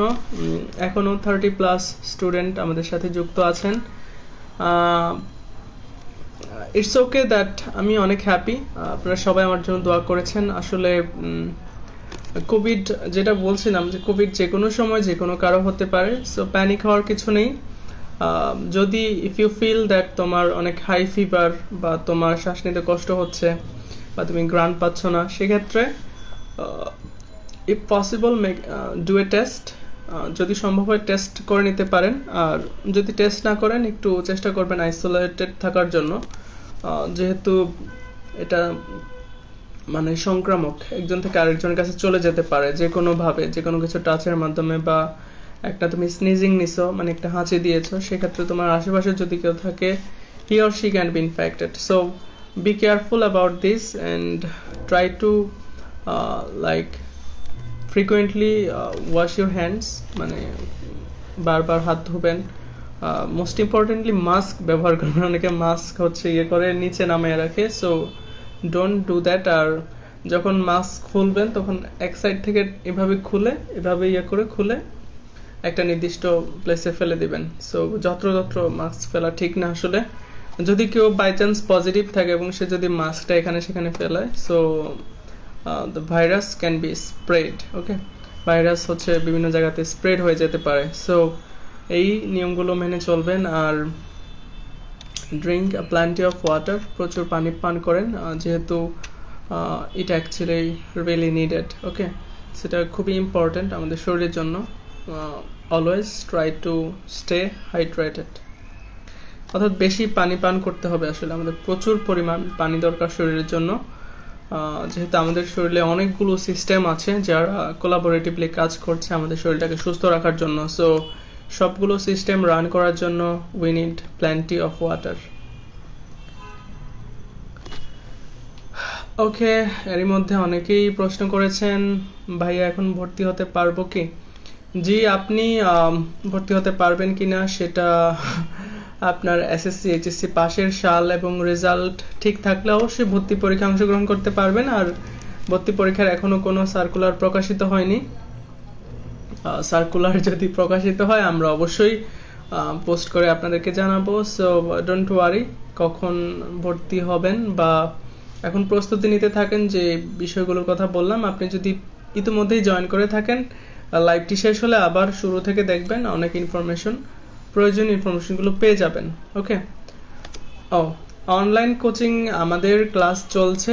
সো যদি কেউ ভর্তি হতে চান বা ক্লাস করতে চান, সেক্ষেত্রে যোগাযোগ করবেন। আমরা আপনার সাথে কথা বলে যদি মনে করি যে আপনার আসলে আমরা সুযোগ দিতে পারি ক্লাস করার, সেক্ষেত্রে আমাদের টিমের যে কারোর সাথে বা আমার সাথে যোগাযোগ করলে আমি সে ব্যাপারে আপনার সাথে কথা বলবো। তবে সবচেয়ে better if you can make a call. Okay, আর কিছু কমেন্ট দেখি। ভাইয়া আপনার কথা বারবার শোনা যায়। ওকে, আমি বুঝতে পারছি না কি প্রবলেমের কথা বলছেন। আসলে সাউন্ড যদি কোনো প্রবলেম হয় অবশ্যই কমেন্ট করে জানাবেন। আই থিঙ্ক চেষ্টা করছি সাউন্ড কোয়ালিটিটা বেটার রাখার জন্য। সো আপনারা কমেন্ট করে জানান যে সাউন্ড কোয়ালিটি কেমন। ওকে ওকে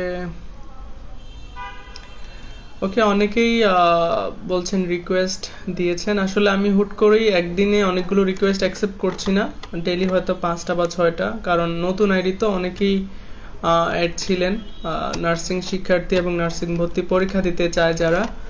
তো এটা যেহেতু একদমই নতুন আইডি, এটার একটা লিমিটেশন থাকে। সো আইডি এটা এমনিতেও ডিসেবল হয়ে যেতে পারে যেহেতু এটা নতুন আইডি। সো নতুন আইডিগুলো সবসময় অ্যাট রিস্ক অফ ডিসেবল। ওকে, মানে ডিসেবল হওয়ার রিস্কে থাকে নতুন আইডিগুলো। সো আমি চেষ্টা করছি একটু মানে সেফটিটা মেনটেন করার জন্য, যেহেতু এটা লাস্ট আইডি, নতুন খোলা হয়েছে, ইতিমধ্যে অনেকগুলো আইডি ডিসেবল হয়ে গেছে। সো একটু ভয়ে আছি যে এটাও না বা কখন ডিসেবল হয়ে যায়। ওকে, সো যারা যুক্ত হয়েছেন সবাইকে অসংখ্য ধন্যবাদ। আর সাউন্ড ঠিক আছে লিখছেন, এবং আপনার যদি কোনো প্রশ্ন থাকে অথবা আপনি কমেন্ট করেছেন আমি পড়তে পারিনি, কমেন্ট উপরে চলে যাচ্ছে বারবার। So if you think that you have a question, then you can comment. আমি চেষ্টা করব উত্তর দেওয়ার জন্য। ওকে, আর আমাদের কোচিং এর যারা স্টুডেন্ট, যদি কেউ এখন আমাকে শুনে থাকেন, আপনাদের প্রতি সাজেশন হচ্ছে মেইনলি কোচিং এর স্টুডেন্টদের জন্য, আপনারা কখনোই ক্লাস মিস করবেন না। যেহেতু অনলাইন ক্লাস, সো আমরা ক্লাসগুলো রেকর্ডও রাখছি না, সো এখানে অনেক ব্যাপার আছে রেকর্ড না রাখার জন্য। সো এটা রিকোয়েস্ট করবেন না যে ক্লাস রেকর্ড করেন। আপনার ফোনে যদি রেকর্ডিং সিস্টেম থাকে, আপনি নিজেই সেটা রেকর্ড করে রাখতে পারেন। আর আমাদের এই তো, আর ক্লাস মিস করা যাবে না, ঠিক আছে? ওকে, সো আর সবার জন্য যেটা পরামর্শ সেটা হচ্ছে ডেইলি যে রুটিন দেওয়া হয়েছে আপনাদেরকে, সবাই পেয়েছেন কিনা আমি জানি না, আপনারা অবশ্যই যে সাবজেক্ট আমরা কথা বলেছি সেগুলো অনুযায়ী পড়বেন প্রতিদিন। এবং এটা better if you can make a routine by yourself. Okay, মানে আপনি যদি নিজে একটা রুটিন তৈরি করতে পারেন, সেক্ষেত্রে সেটা সব থেকে বেটার ফর ইউ। ওকে, যে সাবজেক্টগুলোর কথা বললাম সেগুলোর অ্যাটলিস্ট প্রতিদিন 1 থেকে 2টা টপিক যদি কভার করেন, ডিসেম্বর মাসটাকে যদি আপনার টার্গেট হিসেবে রাখেন, সো ডিসেম্বর মাসটা একটা হিউজ একটা টাইম আপনার প্রিপারেশনের জন্য। ওকে ওকে, একজন লিখেছেন 17 এসএসসি এইচএসসি 19 এক্সাম দিতে পারবেন। Yes, no problem, you can go for the exam. Okay, আপনি প্রিপারেশন নিন। যদি কোনো হেল্প লাগে মেসেঞ্জার নক করতে পারেন, আমাদের মেসেঞ্জার গ্রুপ আছে, সেখানে আমরা শিক্ষার্থীদেরকে প্রতিদিন বিভিন্ন ইনফরমেশন দিয়ে হেল্প করে থাকি। ওকে, সো অনেকেই আগে প্রশ্ন করেছেন আমি দেখেছি, কিন্তু আমি আর ব্যাক করতে চাই না। আপনারা যদি কিছু মনে না করেন, আপনারা কমেন্টে আবার প্রশ্নটা করতে পারেন, সেক্ষেত্রে আমি চেষ্টা করব উত্তর দেওয়ার জন্য। ওকে, একজন লিখেছেন তিনি কিশোরগঞ্জ জেলা থেকে, এবার নার্সিং ভর্তি পরীক্ষার্থী, তাই কিছু পরামর্শ চাই। চিমন নিশ্চয় আপনি এই ভিডিওটি আবার কাইন্ডলি লাইভটা শেষ হলে আপনি শুরু থেকে দেখবেন। আমি কিছুক্ষণ আগে আলোচনা করেছি কোন বিষয় কিভাবে পড়তে হবে। সো এটা সবচেয়ে better if you can make a routine for yourself. আমরা যে বিষয়গুলোর কথা বললাম সেগুলো থেকে আপনি যদি নিজে একটা রুটিন তৈরি করতে পারেন, সেটা সব থেকে বেটার। সো ডিপ্লোমার জন্য যেটা হয় সেটা হচ্ছে আপনার বিষয় হচ্ছে বাংলা, ইংলিশ, সাধারণ গণিত, সাধারণ জ্ঞান, আর হচ্ছে বিজ্ঞান, সাধারণ বিজ্ঞান যেটা। আমি তখন সাধারণ জ্ঞানের কথা বলিনি। আসলে সাধারণ জ্ঞানের নির্দিষ্ট কোনো, আপনারা জানেন, নির্দিষ্ট কোনো সিলেবাস নেই। তবে যেটা জানা উচিত সেটা হচ্ছে বিগত সালের প্রশ্নগুলো দেখেন, সেখান থেকে সাধারণ জ্ঞানের প্রশ্নগুলো দেখেন, আইডিয়া হবে। ইম্পর্টেন্ট টপিকগুলো ভালো বেশি বেশি করে পড়েন। সাধারণ জ্ঞানের জন্য কোন বই পড়বেন এটা অনেকেই প্রশ্ন করেন। সো এটা আসলে নির্ধারিত নয়, আপনি যে বইটা আপনার কাছে ভালো মনে হয়, লাইব্রেরিতে অনেক বই আছে, নতুন বিশ্ব আছে, তারপর MP3 বাংলাদেশ ও আন্তর্জাতিক আছে, জোপায়ার্স জিকে আছে, এছাড়াও অনেক অনেক সাধারণ জ্ঞানের বই আছে। তো আমি সবগুলোতে যেতে চাই না, আপনি বেসিক্যালি MP3টা হচ্ছে সবচেয়ে বেটার আমার কাছে মনে হয়, অথবা জোপায়ার্স জিকেও ভালো, বাংলাদেশ নতুন বিশ্বও ভালো। সো আপনি যেটা নিজের কাছে ভালো মনে করেন সেটা আপনার পার্সোনাল ম্যাটার, তবে যে কোনো একটা বই ফলো করলেই হবে সাধারণ জ্ঞান। আর শারমিন জাহান শিমলা লিখেছেন ভাইয়া চাকরির ক্ষেত্রে একটু বুঝিয়ে বলেন। চাকরির ক্ষেত্রটা, ওকে, আপনি যদি নার্সিং শিক্ষার্থী হয়ে থাকেন বা আপনি যদি নার্সিং ভর্তি পরীক্ষায় অংশগ্রহণ করতে চান এবং নার্সিং সম্পর্কে জানতে চান, সেক্ষেত্রে অনেকের কাছে যেটা প্রশ্ন যে আসলে কোথায় জব করব, আমরা কি শুধু হাসপাতালেই জব করব?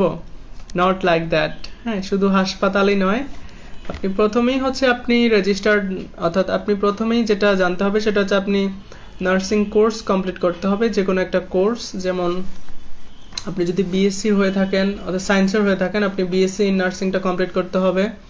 আর আপনি যদি আর্টস, কমার্সের অথবা সায়েন্সের, অনেকেই ডিপ্লোমা ইন নার্সিং করে, আপনাকে অবশ্যই প্রথমে কোর্সটা কমপ্লিট করতে হবে। কোর্স কমপ্লিট করার পরে আপনাকে, মানে কোর্সের একদম শেষের দিকে আপনাকে লাইসেন্সিং নামে একটা পরীক্ষা আছে, যেটাকে কম্প্রিহেন্সিভ পরীক্ষা বলা হয়। আপনাকে ওই কম্প্রিহেন্সিভ পরীক্ষাটায় পাশ করতে হবে। এরপরে আপনি নিজেকে নার্স হিসাবে পরিচয় দিতে পারবেন, রেজিস্টার্ড নার্স হিসাবে। সো রেজিস্টার্ড নার্স হয়ে গেলে তখন আপনার জন্য অনেকগুলো দ্বার উন্মুক্ত হয়ে যাবে। আপনি যদি বিএসসি ইন নার্সিং কমপ্লিট করে থাকেন, আপনি হসপিটাল সহ, অর্থাৎ হসপিটালতে অনেক ইউনিট আছে। একটা কথা বলেনি, আপনি সরকারিতে পড়েন বা বেসরকারিতে পড়েন, প্রথমেই আপনাকে কিন্তু যে কোনো একটা বেসরকারি হাসপাতালেই জব করতে হবে, অথবা আপনি যদি কোনো বেসরকারি নার্সিং কলেজে পড়েন এবং আপনার কলেজ থেকেই যদি জবের ব্যবস্থা থাকে তাহলে তো হলোই। এছাড়া আপনি সরকারি থেকে পড়েন বা বেসরকারিতে থেকে পড়েন, আপনাকে অবশ্যই যে কোনো একটা বেসরকারি হাসপাতালেই প্রথমে জব করে এক্সপিরিয়েন্স নিতে হবে। আর এরপরে সরকারি জবের, অর্থাৎ সরকারি নার্সিং জবের যদি সার্কুলার বের হয়, সেক্ষেত্রে আপনি সার্কুলারের অনুযায়ী এক্সাম দিয়ে দেন গভর্নমেন্ট জবটা পেতে পারেন। তো এটা হলো একটা দিক। আর বেসরকারি হাসপাতালে অনেক ইউনিট আছে, যেমন আইসিইউ আছে, সিসিইউ আছে, দেন ইমার্জেন্সি অথবা জেনারেল ওয়ার্ড আছে, male ward, female ward, operation theatre. So এই জাতীয় ওয়ার্ডগুলোতে কাজ করা যায়। এটা আপনার প্রেফারেন্স অনুযায়ী বা হসপিটাল অথরিটির উপর ডিপেন্ড করে যে তারা আপনাকে কোন ইউনিটে দিতে চায়। যেহেতু আপনি একদমই নতুনদের ক্ষেত্রে হয় কি, যে কোনো একটা ইউনিটে কাজ করলেই হয়, বাট বেসিক্যালি যারা ভালো করতে চান তাদের ক্ষেত্রে আইসিইউ আর সিসিইউ দুইটা, অথবা অপারেশন থিয়েটার, এইগুলোর কাজগুলোর ভালো, প্রায়োরিটি ভালো। সো বেসরকারি হাসপাতালে চেষ্টা করবেন আইসিইউ, সিসিইউ বা অপারেশন থিয়েটার বা এমার্জেন্সি এই টাইপের ইউনিটগুলোতে কাজ করার জন্য। তো এটা হলো হসপিটাল সাইডে, অর্থাৎ বেড সাইডে, এটাকে আমরা বেড সাইড বলে থাকি। সো এটা হচ্ছে নার্সিং জবের ক্ষেত্রে। আর আপনি যদি বিএসসি বা ডিপ্লোমা পড়েন আর আপনি যদি টিচার হতে চান, সেটাও অপশন আছে। অর্থাৎ আপনাকে অবশ্যই একটা নির্দিষ্ট লেখাপড়া জানতে হবে, অর্থাৎ ডিরেক্ট বিএসসি করেও টিচিং প্রফেশনে যাওয়া যায়। শুধুমাত্র ডিপ্লোমা করে টিচিং প্রফেশনে যাওয়া যায় না, ডিপ্লোমার পরে আপনাকে আবার বিএসসিটা করতে হবে। ডিপ্লোমার পরে বিএসসিটা হচ্ছে 2 বছরের। ওকে, সো ডিপ্লোমা আপনি যদি করে থাকেন, আপনি যদি টিচার হতে চান, সেক্ষেত্রে আপনাকে ডিপ্লোমার পরে অবশ্যই বিএসসি একটা কোর্স আছে, সেটা হচ্ছে post basic BSc in nursing, সেটা আপনাকে কমপ্লিট করতে হবে। তো বিএসসি করে ফেললে আপনি টিচিং প্রফেশনে যেতে পারেন। এরপরেও যদি অনেক কলেজ আবার আরও উচ্চশিক্ষা চায়, রিকোয়ারমেন্ট থাকে, সেক্ষেত্রে আপনাকে মাস্টার্সও করা লাগতে পারে। মাস্টার্সটা নর্মালি বাংলাদেশে 2 বছর হয়ে থাকে।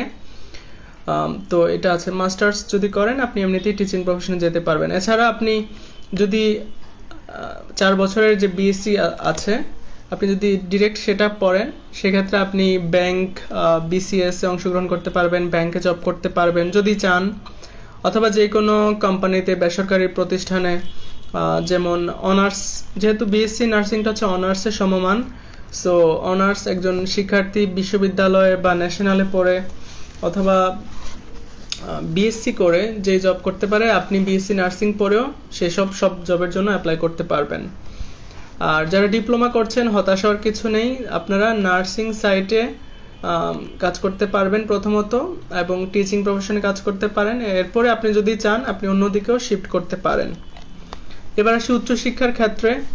উচ্চশিক্ষার ক্ষেত্রে অবশ্যই আপনাকে বিএসসিটা অ্যাটলিস্ট বাংলাদেশ থেকে কমপ্লিট করতে হবে, from any recognized organization, from any recognized institution অথবা ইউনিভার্সিটি অথবা কলেজ। ওকে, অর্থাৎ আপনাকে বাংলাদেশ থেকে বিএসসি ইন নার্সিং পর্যন্ত, আপনি যদি ডিরেক্ট বিএসসি ইন নার্সিং করেন হুইচ ইজ ওকে, বাট আপনি যদি ডিপ্লোমা করেন আপনাকে অবশ্যই এরপরে 2 বছরের বিএসসিটাও করতে হবে। সো আপনাকে অর্থাৎ বিএসসি পর্যন্ত পাশ করতে হবে, এবং আপনার ইংলিশের স্কিল অনেক ভালো হতে হবে, আইএলটিএস এক্সামে ভালো একটা স্কোর থাকতে হবে। এরপর আমি হায়ার স্টাডির ক্ষেত্রে বলছি, সো আপনাকে অ্যাটলিস্ট বাংলাদেশ থেকে বিএসসিটা কমপ্লিট করতে হবে, এবং আইএলটিএস অর্থাৎ ইংলিশের স্কোরটা ভালো থাকতে হবে। এছাড়াও আপনার পরীক্ষার জিপিএটা ভালো থাকতে হবে, প্রত্যেকটা অ্যাটলিস্ট 75% থেকে বেশি, অথবা 70% থেকে 75%-এর থেকে বেশি থাকতে হবে। আপনার একাডেমিক যে ট্রান্সক্রিপ্ট থাকে, মার্কশিট থাকে, সেখানে অ্যাভারেজ 75%-এর বেশি থাকতে হবে। আর যদি সিজিপিএ সিস্টেম থাকে তাহলে 4 আউট অফ 4-এ আপনাকে অবশ্যই 3.5 বা তার কাছাকাছি বা তার থেকে বেশি রাখাটা সবচেয়ে বেটার স্কলারশিপ পাওয়ার জন্য। আর একটা জিনিস থাকতে হবে, সেটা হচ্ছে আপনার জব এক্সপিরিয়েন্স থাকতে হবে। অর্থাৎ বাংলাদেশে নার্সিংয়েই আপনাকে 1 থেকে 2 বছরের অভিজ্ঞতা অর্থাৎ এক্সপিরিয়েন্স থাকতে হবে। এরপরে আপনি চাইলে বিশ্বের বিভিন্ন দেশে কানাডা, আমেরিকা, অস্ট্রেলিয়া এবং ইউরোপিয়ান যে কোনো কান্ট্রি যেমন ইংল্যান্ড, সুইডেন, ফ্রান্স, জার্মানি, এরকম দেশে, বেলজিয়াম, এরকম দেশে আপনি অ্যাপ্লাই করতে পারবেন। এই তো সেই আশা করি আইডিয়া পেয়েছেন। আরও ইনফরমেশন দেওয়া হবে সামনে, যেহেতু আমি খুব একটা সুস্থ না, এমনিতে ভালো আছি। আমার কোভিড পজিটিভ, আপনারা সবাই দোয়া করবেন। আর আমার শারীরিক অবস্থা আল্লাহর রহমতে আগের থেকে অনেক ভালো এবং কোনো প্রবলেম নেই, যেহেতু আমি জানি সবাই আমার জন্য দোয়া করছেন। আপনাদের দোয়া আছে বলেই আমি আজকে ভালো আছি এবং সেজন্য সৃষ্টিকর্তার কাছে আমি অনেক অনেক কৃতজ্ঞতা প্রকাশ করি। আর যদি কোনো প্রশ্ন থাকে, আপনি যদি নার্সিং শিক্ষার্থী হয়ে থাকেন আপনি কমেন্ট করে জানাবেন, আর যদি নার্সিং ভর্তি পরীক্ষার্থী হয়ে থাকেন তাও কমেন্ট করে জানাবেন যদি আপনার কোনো প্রশ্ন থাকে। ওকে, কমেন্ট করতে থাকুন।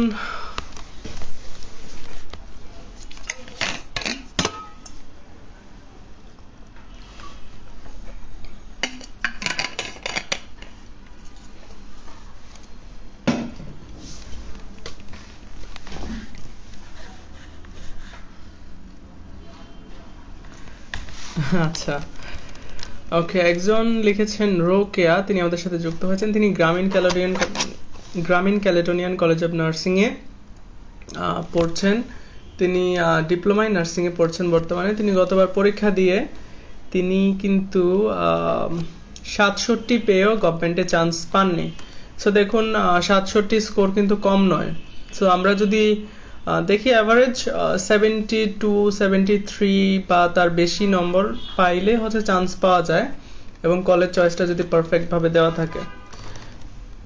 সো আপনাদের কলেজ চয়েস কিভাবে দিবেন সেটা নিয়ে যদি কোনো পরামর্শ প্রয়োজন মনে করেন, আমার ফোন নাম্বারটা রেখে দিবেন।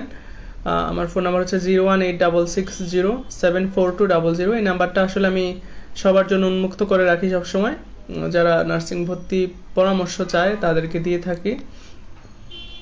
পরামর্শ দিয়ে থাকি। সো যে কোনো পরামর্শের প্রয়োজন হলে কোনো সংকোচ না করেই যোগাযোগ করবেন, যেহেতু আমরা সবাইকে হেল্প করে থাকি।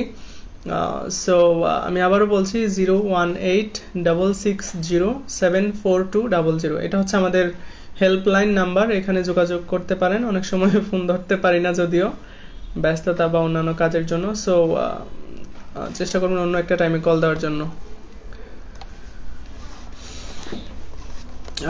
বনি আমিন লিখেছেন, ভাই আমি বিএসসি নার্সিং এ অ্যাডমিশন দেব, ইংলিশ আর জিকের জন্য কি পড়বো? আমি তো ইংলিশের জন্য কিছুক্ষণ আগেই বলেছি। ইংলিশের জন্য আপনি প্রথমেই, আপনার সাজেশন হচ্ছে আপনি বিগত 2 বছরের প্রশ্ন দেখবেন, অর্থাৎ 2018 আর 2019-এর প্রশ্নটা দেখবেন। এর আগেরগুলো দেখার কোনো প্রয়োজন নেই, এর আগেরগুলোর সাথে বর্তমানের পরীক্ষার নিয়মের কোনো মিল নেই। সো আগেরগুলো দেখে কনফিউজড হয়ে যাওয়ার কোনো কারণ নেই। আগেরগুলোতে অনেক টাফ কোশ্চেন আসতো বা এখনকার যে সিলেবাস সেটার বাইরে থেকে আসতো। সো আগেরগুলো না দেখে আপনি শুধু মেইনলি 2019 আর 2018-এর প্রশ্নটা দেখেন, তাহলে আপনার আইডিয়া হবে। আর ইংলিশের মেইন ইম্পর্টেন্ট টপিকগুলো হচ্ছে আপনার আর্টিকেল, প্রিপোজিশন, পার্টস অফ স্পিচের সবগুলো পার্টস, তারপর টেন্স জানতে হবে, তারপর ভয়েস চেঞ্জ পারতে হবে, ট্রান্সফরমেশন অফ সেন্টেন্স পড়তে হবে, তারপর সিনোনিম অ্যান্টোনিমগুলো জানতে হবে, তারপর স্পেলিং অর্থাৎ শব্দের সঠিক বানান এটা আপনাদেরকে শিখতে হবে। এছাড়াও হচ্ছে ন্যারেশন প্র্যাকটিস করতে হবে, ঠিক আছে?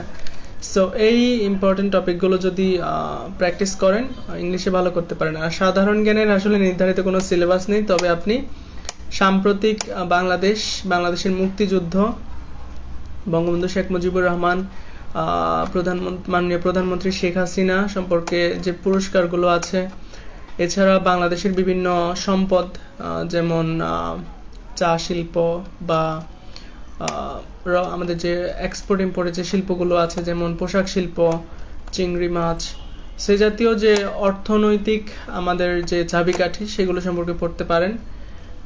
এছাড়াও আপনি বাংলাদেশের বর্তমান স্বাস্থ্যসেবা, তারপর করোনা ভাইরাস থেকে প্রশ্ন আসতে পারে, কোভিড-19 সম্পর্কে ভালোভাবে আইডিয়া নিয়ে রাখবেন, আমরা পোস্ট করব, সেগুলো পড়বেন। এছাড়াও সাম্প্রতিক যে বাংলাদেশের আপডেট তথ্যগুলো আছে সেগুলো পড়বেন, বাংলাদেশের ক্ষুদ্র নৃগোষ্ঠী উপজাতি সম্পর্কে পড়বেন, তাদের বিভিন্ন অনুষ্ঠান, প্রধান অনুষ্ঠান সেগুলো পড়বেন।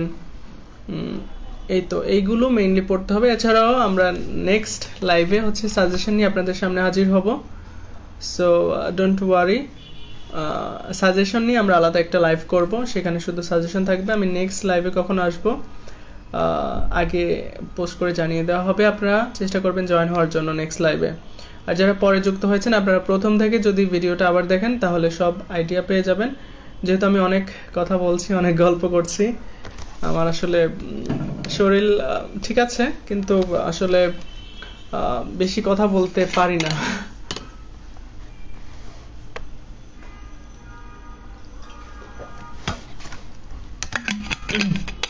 এমডি রেজা লিখেছেন গ্রুপের স্টাডি ইনফরমেশনগুলো কি ইম্পর্টেন্ট? হ্যাঁ, অবশ্যই ইম্পর্টেন্ট। আমি ইম্পর্টেন্ট না হলে তো কখনোই দিতাম না। যেগুলো আপনাদের জন্য প্রয়োজন পড়তে হবে সেগুলোই আমাদের মেসেঞ্জার গ্রুপে এবং ফেসবুক গ্রুপে নিয়মিত দিয়ে থাকি।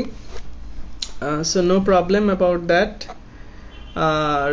আর 15 মিনিট থাকবো, যেহেতু আসলে শরীর মোটামুটি ভালো, কিন্তু খুব যে ভালো তা নয়। সো আমি 9:30 পর্যন্ত আপনাদের সাথে যুক্ত থাকবো। আর আপনাদের যদি কোনো প্রশ্ন থাকে অবশ্যই কমেন্ট করবেন, কমেন্ট করে জানাবেন। আর যারা যুক্ত হয়েছেন দীর্ঘক্ষণ আমাদের সাথে থেকেছেন, অনেক ধন্যবাদ। আর যদি কোনো প্রশ্ন থাকে অবশ্যই কমেন্ট করুন। আর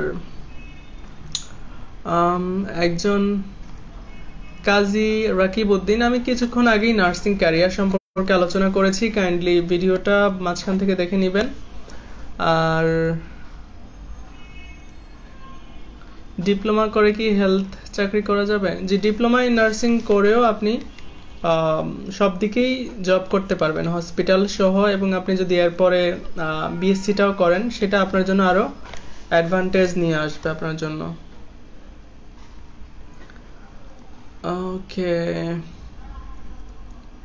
ওকে, মোটামুটি সবার কমেন্টের রিপ্লাই দেওয়ার ট্রাই করেছি। আর যদি মনে করেন আপনার কমেন্টটা আমি পড়িনি, মন খারাপ করার কিছু নেই, আপনি অবশ্যই আবার কমেন্ট করুন।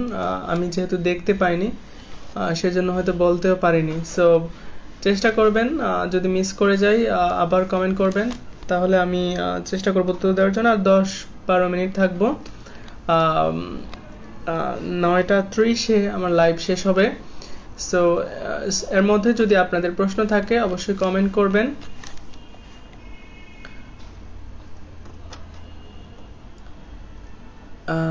হ্যাঁ, নাদিয়া নদী গ্রামীণ ক্যালেডোনিয়ানে হচ্ছে যারা গ্রামীণ ব্যাংকের মেম্বার তাদের জন্য বিশেষ সুযোগ থাকে।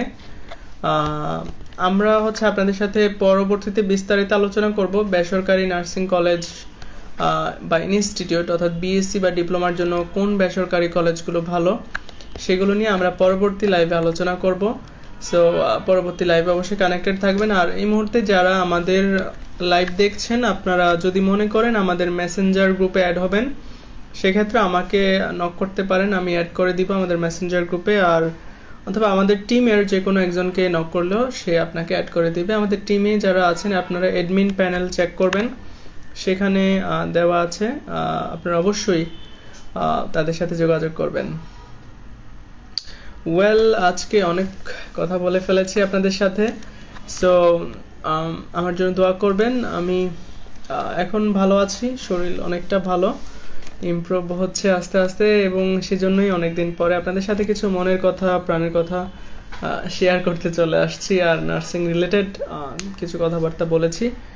সো আমি যদি কারো কাছে মনে করেন মেসেজের রিপ্লাই দিই না বা দিতে পারিনি, অথবা আমাকে ফোন করে পাননি, এরকম যদি কেউ থেকে থাকেন আমি পার্সোনালি সরি জানাচ্ছি। আসলে আমি ইচ্ছে করে এরকম করি না, অনেক সময় ব্যস্ততা বা অন্যান্য কারণে এরকম হতে পারে। সো মনে করবেন না যে আমি ভাব নিয়ে আছি বা আমি ইগো দেখাচ্ছি, আসলে এরকম কিছু নয়, আমার ব্যস্ততার জন্যই এটা মেইনলি হয়ে থাকে।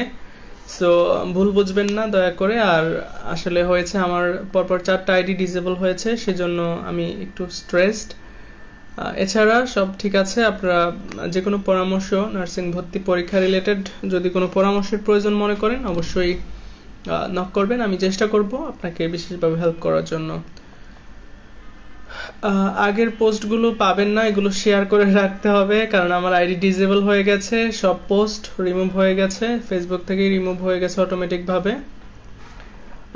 ভাইয়া কেমিস্ট্রির কিছু কোশ্চেন অ্যান্সার সহ দিয়েন। হ্যাঁ, অবশ্যই চেষ্টা করব দেওয়ার জন্য, তবে আপনাকে অবশ্যই যারা বিএসসিতে পরীক্ষা দিবেন 9-10 ফিজিক্স, কেমিস্ট্রি, বায়োলজিটা লাইন বাই লাইন প্রতিটা চ্যাপ্টার পরে পরে সেখান থেকে প্রশ্ন তৈরি করে করে পড়বেন, ঠিক আছে? জারিফা আন্না লিখেছেন, ভাইয়া বেসরকারিতে কি ফুল কোর্স করার জন্য মোট 1 লাখ বা 2 লাখ কাছাকাছি টাকা খরচ হবে? বেসরকারিতে ডিপ্লোমা করার জন্য কলেজ ভেদে 1.5 লাখ থেকে 2 লাখের মধ্যেই হয়ে থাকে, আর বিএসসির ক্ষেত্রে 2 লাখ থেকে 3 লাখের মধ্যে হয়ে থাকে বেসরকারিতে। আর সরকারি ক্ষেত্রে তেমন একটা খরচ প্রয়োজন নেই, শুধু ভর্তির সময় 10 থেকে 20 হাজার টাকা খরচ হয়ে থাকে, আর প্রতি মাসেই আপনাকে আবার উপবৃত্তি হিসাবে প্রায় 2,000 টাকা দেওয়া হবে, একটু কম বেশি হতে পারে। তো সেটা দিয়ে আপনি চলতে পারবেন, বা আপনার হোস্টেল খরচ বহন করতে পারবেন, বা যদি কোনো অন্যান্য খরচ থাকে সেটা বহন করতে পারবেন। তো সরকারিতে 100% ফ্রি বলা যায়, আর বেসরকারিতে পড়লে যেটা বললাম বিএসসির ক্ষেত্রে 2 থেকে 3 লাখের মধ্যে কলেজ ভেদে হয়ে থাকে, আর একটু বেশি কম হতে পারে কলেজ ভেদে, কলেজের উপর ডিপেন্ড করে বা ফ্যাসিলিটিসের উপর ডিপেন্ড করে। আর ডিপ্লোমার ক্ষেত্রে 1.5 লাখ থেকে 2 লাখের মধ্যেই হয়ে থাকে, তবে বেশিরভাগ কলেজেই 1,60,70 এরকম, কিছু কলেজে শুধুমাত্র 1,80,90 বা 2 লাখের কাছাকাছি হয়ে থাকে। সো আপনারা যদি কেউ প্রাইভেটে পড়তে চান অবশ্যই আমার সাথে যোগাযোগ করতে পারেন। আমরা প্রতি বছর বিভিন্ন বেসরকারি নার্সিং কলেজ ইনস্টিটিউটে শিক্ষার্থীদেরকে ভর্তির ক্ষেত্রে হেল্প করতে পারি বা হেল্প করে থাকি, বিগত 2 বছর ধরে করে আসছি। সো আপনারা অবশ্যই যোগাযোগ করতে পারেন চাইলে। ওকে, এতক্ষণ দীর্ঘ সময় নিয়ে যারা যুক্ত ছিলেন আপনাদেরকে অনেক অনেক ধন্যবাদ। আমরা একদম শেষের দিকে। আর আমার ফেসবুক আইডি, আবারও বলছি, আমার ফেসবুক আইডি ডিসেবল হয়ে যাওয়ার কারণে আমার বিগত সব পোস্ট ফেসবুক থেকে রিমুভ করা হয়েছে। এটা আমি করিনি, ফেসবুক করেছে। আর এটা আমার নতুন আইডি, রুবেল হোসাইন মুন্সি। তো এখানে যদি আপনারা চান আপনারা জয়েন হতে পারেন, অর্থাৎ আমাকে মেসেঞ্জারে নক করতে পারেন, আমাদের মেসেঞ্জার নার্সিং ভর্তি গ্রুপে অ্যাড হতে পারেন। আর আপনি যদি মনে করেন আপনার কোনো পরামর্শ প্রয়োজন, সেক্ষেত্রে আপনি মেসেঞ্জারে বা আমাকে ফোনে যোগাযোগ করতে পারেন। আমাদের এই পেজে, আমাদের যে গ্রুপের কভার ফটোতে আমার ফোন নাম্বার দেওয়া আছে, আর আমার ইউটিউব চ্যানেল আছে, সেখানেও নার্সিং এর ব্যাপারে ইনফরমেশন দিয়ে ভিডিও তৈরি করা আছে, আপনারা চাইলে সেখানেও চেক করতে পারেন। আমার ইউটিউব চ্যানেলের নাম হচ্ছে রিয়ামস ব্লগ, RIAMS, রিয়ামস, VLOG, ভিটা হচ্ছে VLOG ব্লগ, অর্থাৎ রিয়ামস ব্লগ লিখে ইউটিউবে সার্চ করে সেখানে সাবস্ক্রাইব করে রাখবেন যদি মনে করেন সাবস্ক্রাইব করা প্রয়োজন।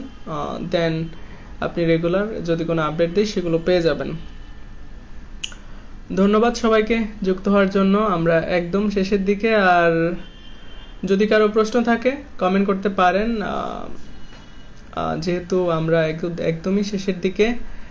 আর পড়াশোনা করেন ঠিক মতো, প্রস্তুতি নেন, ডিসেম্বর মাসটাই হচ্ছে শেষের সময়, আর খুব বেশি সময় নেই, যেহেতু এই মাসেই হচ্ছে ইন্টার রেজাল্ট প্রকাশ করা হবে। সো ডিসেম্বর মাসটাকে ভালোভাবে কাজে লাগান। আজকে 9 তারিখ, আর এই মাসের 21 দিন আছে বা 22 দিন আছে। সো এই 22 দিন একটা টার্গেট নিন। মেইন বইগুলো, যেমন যারা বিএসসিতে দিবেন ফিজিক্স, কেমিস্ট্রি, বায়োলজি, প্রতিদিন বা প্রতি 2 দিনে একটা চ্যাপ্টার কমপ্লিট করেন। সেখান থেকে নিজে নিজে এমসিকিউ তৈরি করেন, শর্ট অ্যান্সার তৈরি করে পড়েন, এবং প্রতিদিনই ইংলিশের যে কোনো একটা টপিক কমপ্লিট করেন, বাংলা ব্যাকরণের যে কোনো একটা টপিক কমপ্লিট করেন, সাধারণ গণিতের যে কোনো একটা টপিক কমপ্লিট করেন, তারপর সাধারণ জ্ঞানের প্রতিদিন একটা না একটা টপিক কমপ্লিট করেন। এভাবে টার্গেট নিয়ে প্রতিদিন পড়াশোনা করেন, আমি আশা করি আপনারা অবশ্যই ভালো করতে পারবেন। আর আমাদের দোয়া আপনাদের সাথেই আছে, এবং আপনারা আমাদের জন্য দোয়া করবেন। আমাদের টিমে যারা কাজ করছে, বিশেষ করে মিজানুর রহমান, তারপর সাইফুদ্দিন মেহেদি, তারপর আমাদের একজন স্টুডেন্ট আমাদেরকে অনেক সাপোর্ট দেয়, আলো রয়। এছাড়াও রিদম কিশোর আমাদের ম্যাথের বিশেষজ্ঞ। আপনাদের ম্যাথ রিলেটেড কোনো প্রবলেম হলে আমাদের অ্যাডমিন প্যানেলে, এই গ্রুপের অ্যাডমিন প্যানেলে যাবেন, সেখানে রিদম কিশোর যে ফেসবুক আইডি, ম্যাথের কোনো হেল্প লাগলে বা প্রয়োজন মনে করলে আপনারা তাকে নক করতে পারেন। হি ইজ ভেরি কোঅপারেটিভ এবং ম্যাথে এক্সপার্ট। সো আপনার যদি ম্যাথে কোনো প্রবলেম থাকে আপনারা ওর সাথে যোগাযোগ করতে পারেন, এবং ম্যাথে কী ধরনের প্রশ্ন হয় সেটা নিয়েও যদি পরামর্শের প্রয়োজন হয়, রিদম কিশোর বিআইডি, ওনার সাথে যোগাযোগ করবেন, আমাদের টিচার। ওকে, সো আমরা একদমই শেষের দিকে, আর কিছুক্ষণ থাকবো। সো ভালো থাকবেন সবাই, দোয়া করবেন আমার জন্য। আর এই তো অনেক কথাই বললাম, অনেকেই কমেন্ট করেছেন, কমেন্ট করার জন্য ধন্যবাদ। আর যারা মিস করেছেন বা পরে যুক্ত হয়েছেন, আপনারা আবার দেখে নেবেন, যেহেতু অনেক কিছু মিস করেছেন। So it's okay. আশা করি এই লাইভটি থেকে আপনারা কিছুটা হলেও ইনফরমেশন পেয়েছেন। এই তো, আর যদি কোনো প্রশ্ন থাকে শেষের দিকে জানাতে পারেন। তাছাড়া আমি আর কিছু আসলে আমার এই মুহূর্তে মনে আসছে না কি বলবো। সো জানাবেন কমেন্ট করে, আর যারা মিস করেছেন কাইন্ডলি দেখে নেবেন। আর আমার ফোন নাম্বার দেওয়া আছে, এবং যদি কোনো নার্সিং ভর্তি বা লেখাপড়া রিলেটেড ক্যারিয়ার সম্পর্কে যদি কিছু জানতে চান, ফোন করতে পারেন বা মেসেঞ্জার নক করতে পারেন। আর সবার প্রতি রিকোয়েস্ট, আমাদের গ্রুপে যারা পোস্ট করে অ্যাডমিন প্যানেল থেকে, তাদের পোস্টে আপনারা রিয়্যাক্ট করবেন, অর্থাৎ লাইক রিয়্যাক্ট করবেন, কমেন্ট করবেন, সম্ভব হলে শেয়ার করে রাখবেন। তাহলে আপনি উপকৃত হতে পারবেন, এবং আমরাও, আমাদের কাছেও ভালো লাগবে আপনাদেরকে হেল্প করতে। ওকে, সো আজকে এ পর্যন্তই। সবাই ভালো থাকুন, সুস্থ থাকুন, আর নিরাপদে থাকুন। কোভিড নিয়ে মজা করবেন না, মানে ফান হিসাবে নেবেন না। এটা যে কোনো সময় যে কারো হতে পারে। So be careful. আমি আগে জানতাম না এতটা, মানে জানলেও ওইভাবে গুরুত্ব দেওয়া হতো না, বাট এখন পজিটিভ হওয়ার পরে বুঝতে পারলাম যে আসলে মানুষ যেভাবে মাস্ক ছাড়া চলছে, আমি জানি না কোন এলাকাতে কেমন অবস্থা, বাট আমার জানাশোনা মতে মানুষ খুবই কেয়ারলেস ভাবে এটাকে মানে নর্মাল করে নিয়েছে লাইফের সাথে। বাট এটাও মাথায় রাখতে হবে যে এটা যে কোনো সময় যে কারোর পজিটিভ আসতে পারে টেস্ট করানো হলে। সো আদারওয়াইজ আমি জানি সবার রোগ প্রতিরোধ ক্ষমতা ভালো অনেকের, তো রিকভার করতে পারে, বাট যে সুস্থ তার মাধ্যমেও একজন বয়স্ক মানুষ ইনফেক্টেড হয়ে যেতে পারে, যেহেতু এটা সংক্রামক, অর্থাৎ কন্টাজিয়াস, একজন থেকে আরেকজনের কাছে চলে যেতে পারে। সো এটাকে একদম নর্মালভাবে দেখার কিছু নেই। এটা ঠিক যে প্রত্যেকের রোগ প্রতিরোধ ক্ষমতা আছে, এবং সে যদি স্বাস্থ্যবিধি মেনটেন করে চলে সেক্ষেত্রে অনেকটা রিকভার করা যায়। কিন্তু আমরা অলওয়েজ মনে রাখা উচিত, we should remember always that যে prevention is always better than cure. হ্যাঁ, অর্থাৎ প্রতিকার অপেক্ষা প্রতিরোধ শ্রেয়। প্রতিকার মানে হচ্ছে ট্রিটমেন্ট, অর্থাৎ রোগটা হয়ে গেলে যে আমরা ট্রিটমেন্ট নেই সেটা হচ্ছে প্রতিকার, আর প্রতিরোধ হচ্ছে যদি প্রিভেনশন। প্রতিরোধ মানে হচ্ছে প্রিভেনশন। সো মানে কোনো একটা কিছু না হওয়ার জন্য, অর্থাৎ কোনো একটা রোগ না হওয়ার জন্য আমরা কি কি স্টেপ নিচ্ছি সেটা হচ্ছে prevention. So always prevention is better than cure. So নিয়মিত মাস্ক পরে বের হবেন, এবং হাত সাবান বা হ্যান্ড ওয়াশ যেটাই আছে অ্যাভেলেবেল সেটা দিয়ে হাত ধোবেন, ওয়াশ করবেন। আর মনে করুন আপনি অনেক কিছু টাচ করেছেন, টাকা টাচ করেছেন, বা লিফটের বাটন টাচ করেছেন, বা ফোন টাচ করেছেন, বা আরেকজনের কিছু টাচ করেছেন, বা কোনো পাবলিক প্লেস যেখানে কন্টামিনেশন হওয়ার চান্স আছে সেখানে টাচ করেছেন, সবকিছু টাচ করে এসে হচ্ছে খালি হাতে নাক চোখ মুখে হাত দিবেন না। তাহলে হয় কি, যদি by chance you don't know, বা আমরা জানি না, ভাইরাসটা যদি সামহাও আপনার হাতে থাকে বা ড্রেসে থাকে, সেক্ষেত্রে ইট ক্যান বি ইনহেলড। হ্যাঁ, এটা আমাদের শরীরে চলে যেতে পারে। মানে আমাদের নাক দিয়ে বা মুখ দিয়ে বা চোখ দিয়ে, সো যে কোনো ওয়েতে it can in fact you. Okay, so এটা আমাদেরকে ইনফ্যাক্ট করতে পারে। সো এই জন্য আসলে বললাম এটা এখন বাংলাদেশে যেটা হচ্ছে, মানে সবাই একদম কেয়ারলেস ভাবেই অর্থাৎ লাইফের সাথেই কোভিডকে নিয়ে নিয়েছে, but it's not that much, মানে বাংলাতে বলি, মানে এটা অনেক ক্ষেত্রেই হচ্ছে মানুষ সিরিয়াসলি নিচ্ছে না, বাট এটা সিরিয়াস, ঠিক আছে। আমার এক শ্রদ্ধেয় টিচার গতকালই আমাকে ফোন করেছেন। ওনার ছেলে, ওনার বয়স প্রায়, স্যারের বয়স প্রায় 60 বছর। স্যারের ছেলে হচ্ছে কোভিড পজিটিভ হয়েছে এবং তার শারীরিক অবস্থা অবনতি হয়েছে। উনি আইসিইউতে পর্যন্ত ভর্তি ছিলেন এবং মানুষের দোয়ায় এবং আল্লাহর রহমতে উনি এখন ভালো আছেন। সো এরকম আসলে হয়ে যেতে পারে, কার কখন সিচুয়েশন ডাউন হয় উই ডোন্ট নো। সো কোভিড-19কে ছোট করে না দেখার জন্য সবাইকে রিকোয়েস্ট করছি, অর্থাৎ কোভিড-19কে সবাই সিরিয়াসলি নেবেন। মানুষ যেভাবে একদম নর্মাল করে ফেলছে ডিসিজটাকে, এটা আসলে এতটা নর্মাল না। আমরা যেরকম নর্মাল করে নিচ্ছি বা আমরা যেরকম কেয়ারলেস ভাবে চলছি, আপনি যদি বাইরে বের হন, আপনি অবশ্যই বাসায় এসে আপনার প্রথম কাজ হচ্ছে আপনি ফ্রেশ হবেন। সবচেয়ে better if you can take a shower, অর্থাৎ আপনি যদি বাইরে থেকে এসেই প্রথমে কোনো কিছু টাচ না করে, বাসার কোনো কিছু টাচ না করে আপনি যদি প্রথমেই গোসলটা করে ফেলেন এবং সাবান দিয়ে আপনার জামা কাপড়গুলো ওয়াশ করে ফেলেন, সেটা আপনার জন্য বেটার, অলওয়েজ বেটার। ওকে, সো আমরা আসলে জানি না যে কারো, আমি আবার বলছি, যে কোনো কারোই যে কোনো সময় কোভিড পজিটিভ হয়ে যেতে পারে, যেহেতু ভাইরাসটা হচ্ছে এতটাই ক্ষুদ্র এবং আমরা চোখে দেখি না। সো এই জন্য সতর্কতামূলক যে মেজারগুলো আছে সেগুলো মেনটেন করবেন। ওকে, সো আশা করছি ভালো থাকবেন সবাই, দোয়া করবেন। আমিও দোয়া করি সবার জন্য, আর বিশেষ করে যারা নার্সিং ভর্তি পরীক্ষার্থী আছেন, এই ডিসেম্বর মাসটাকে কাজে লাগান। আর সার্কুলার কখন দিবে বা যদি কোনো আপডেট আসে আমরা অবশ্যই পোস্ট করে জানাবো অথবা লাইভে চলে আসবো, যদি সবকিছু ঠিক থাকে ইনশাল্লাহ। সো ওকে, আজকে এ পর্যন্তই। সবাই ভালো থাকুন, সুস্থ থাকুন, সুন্দর থাকুন। সবার জন্য অনেক অনেক শুভকামনা। শুভরাত্রি।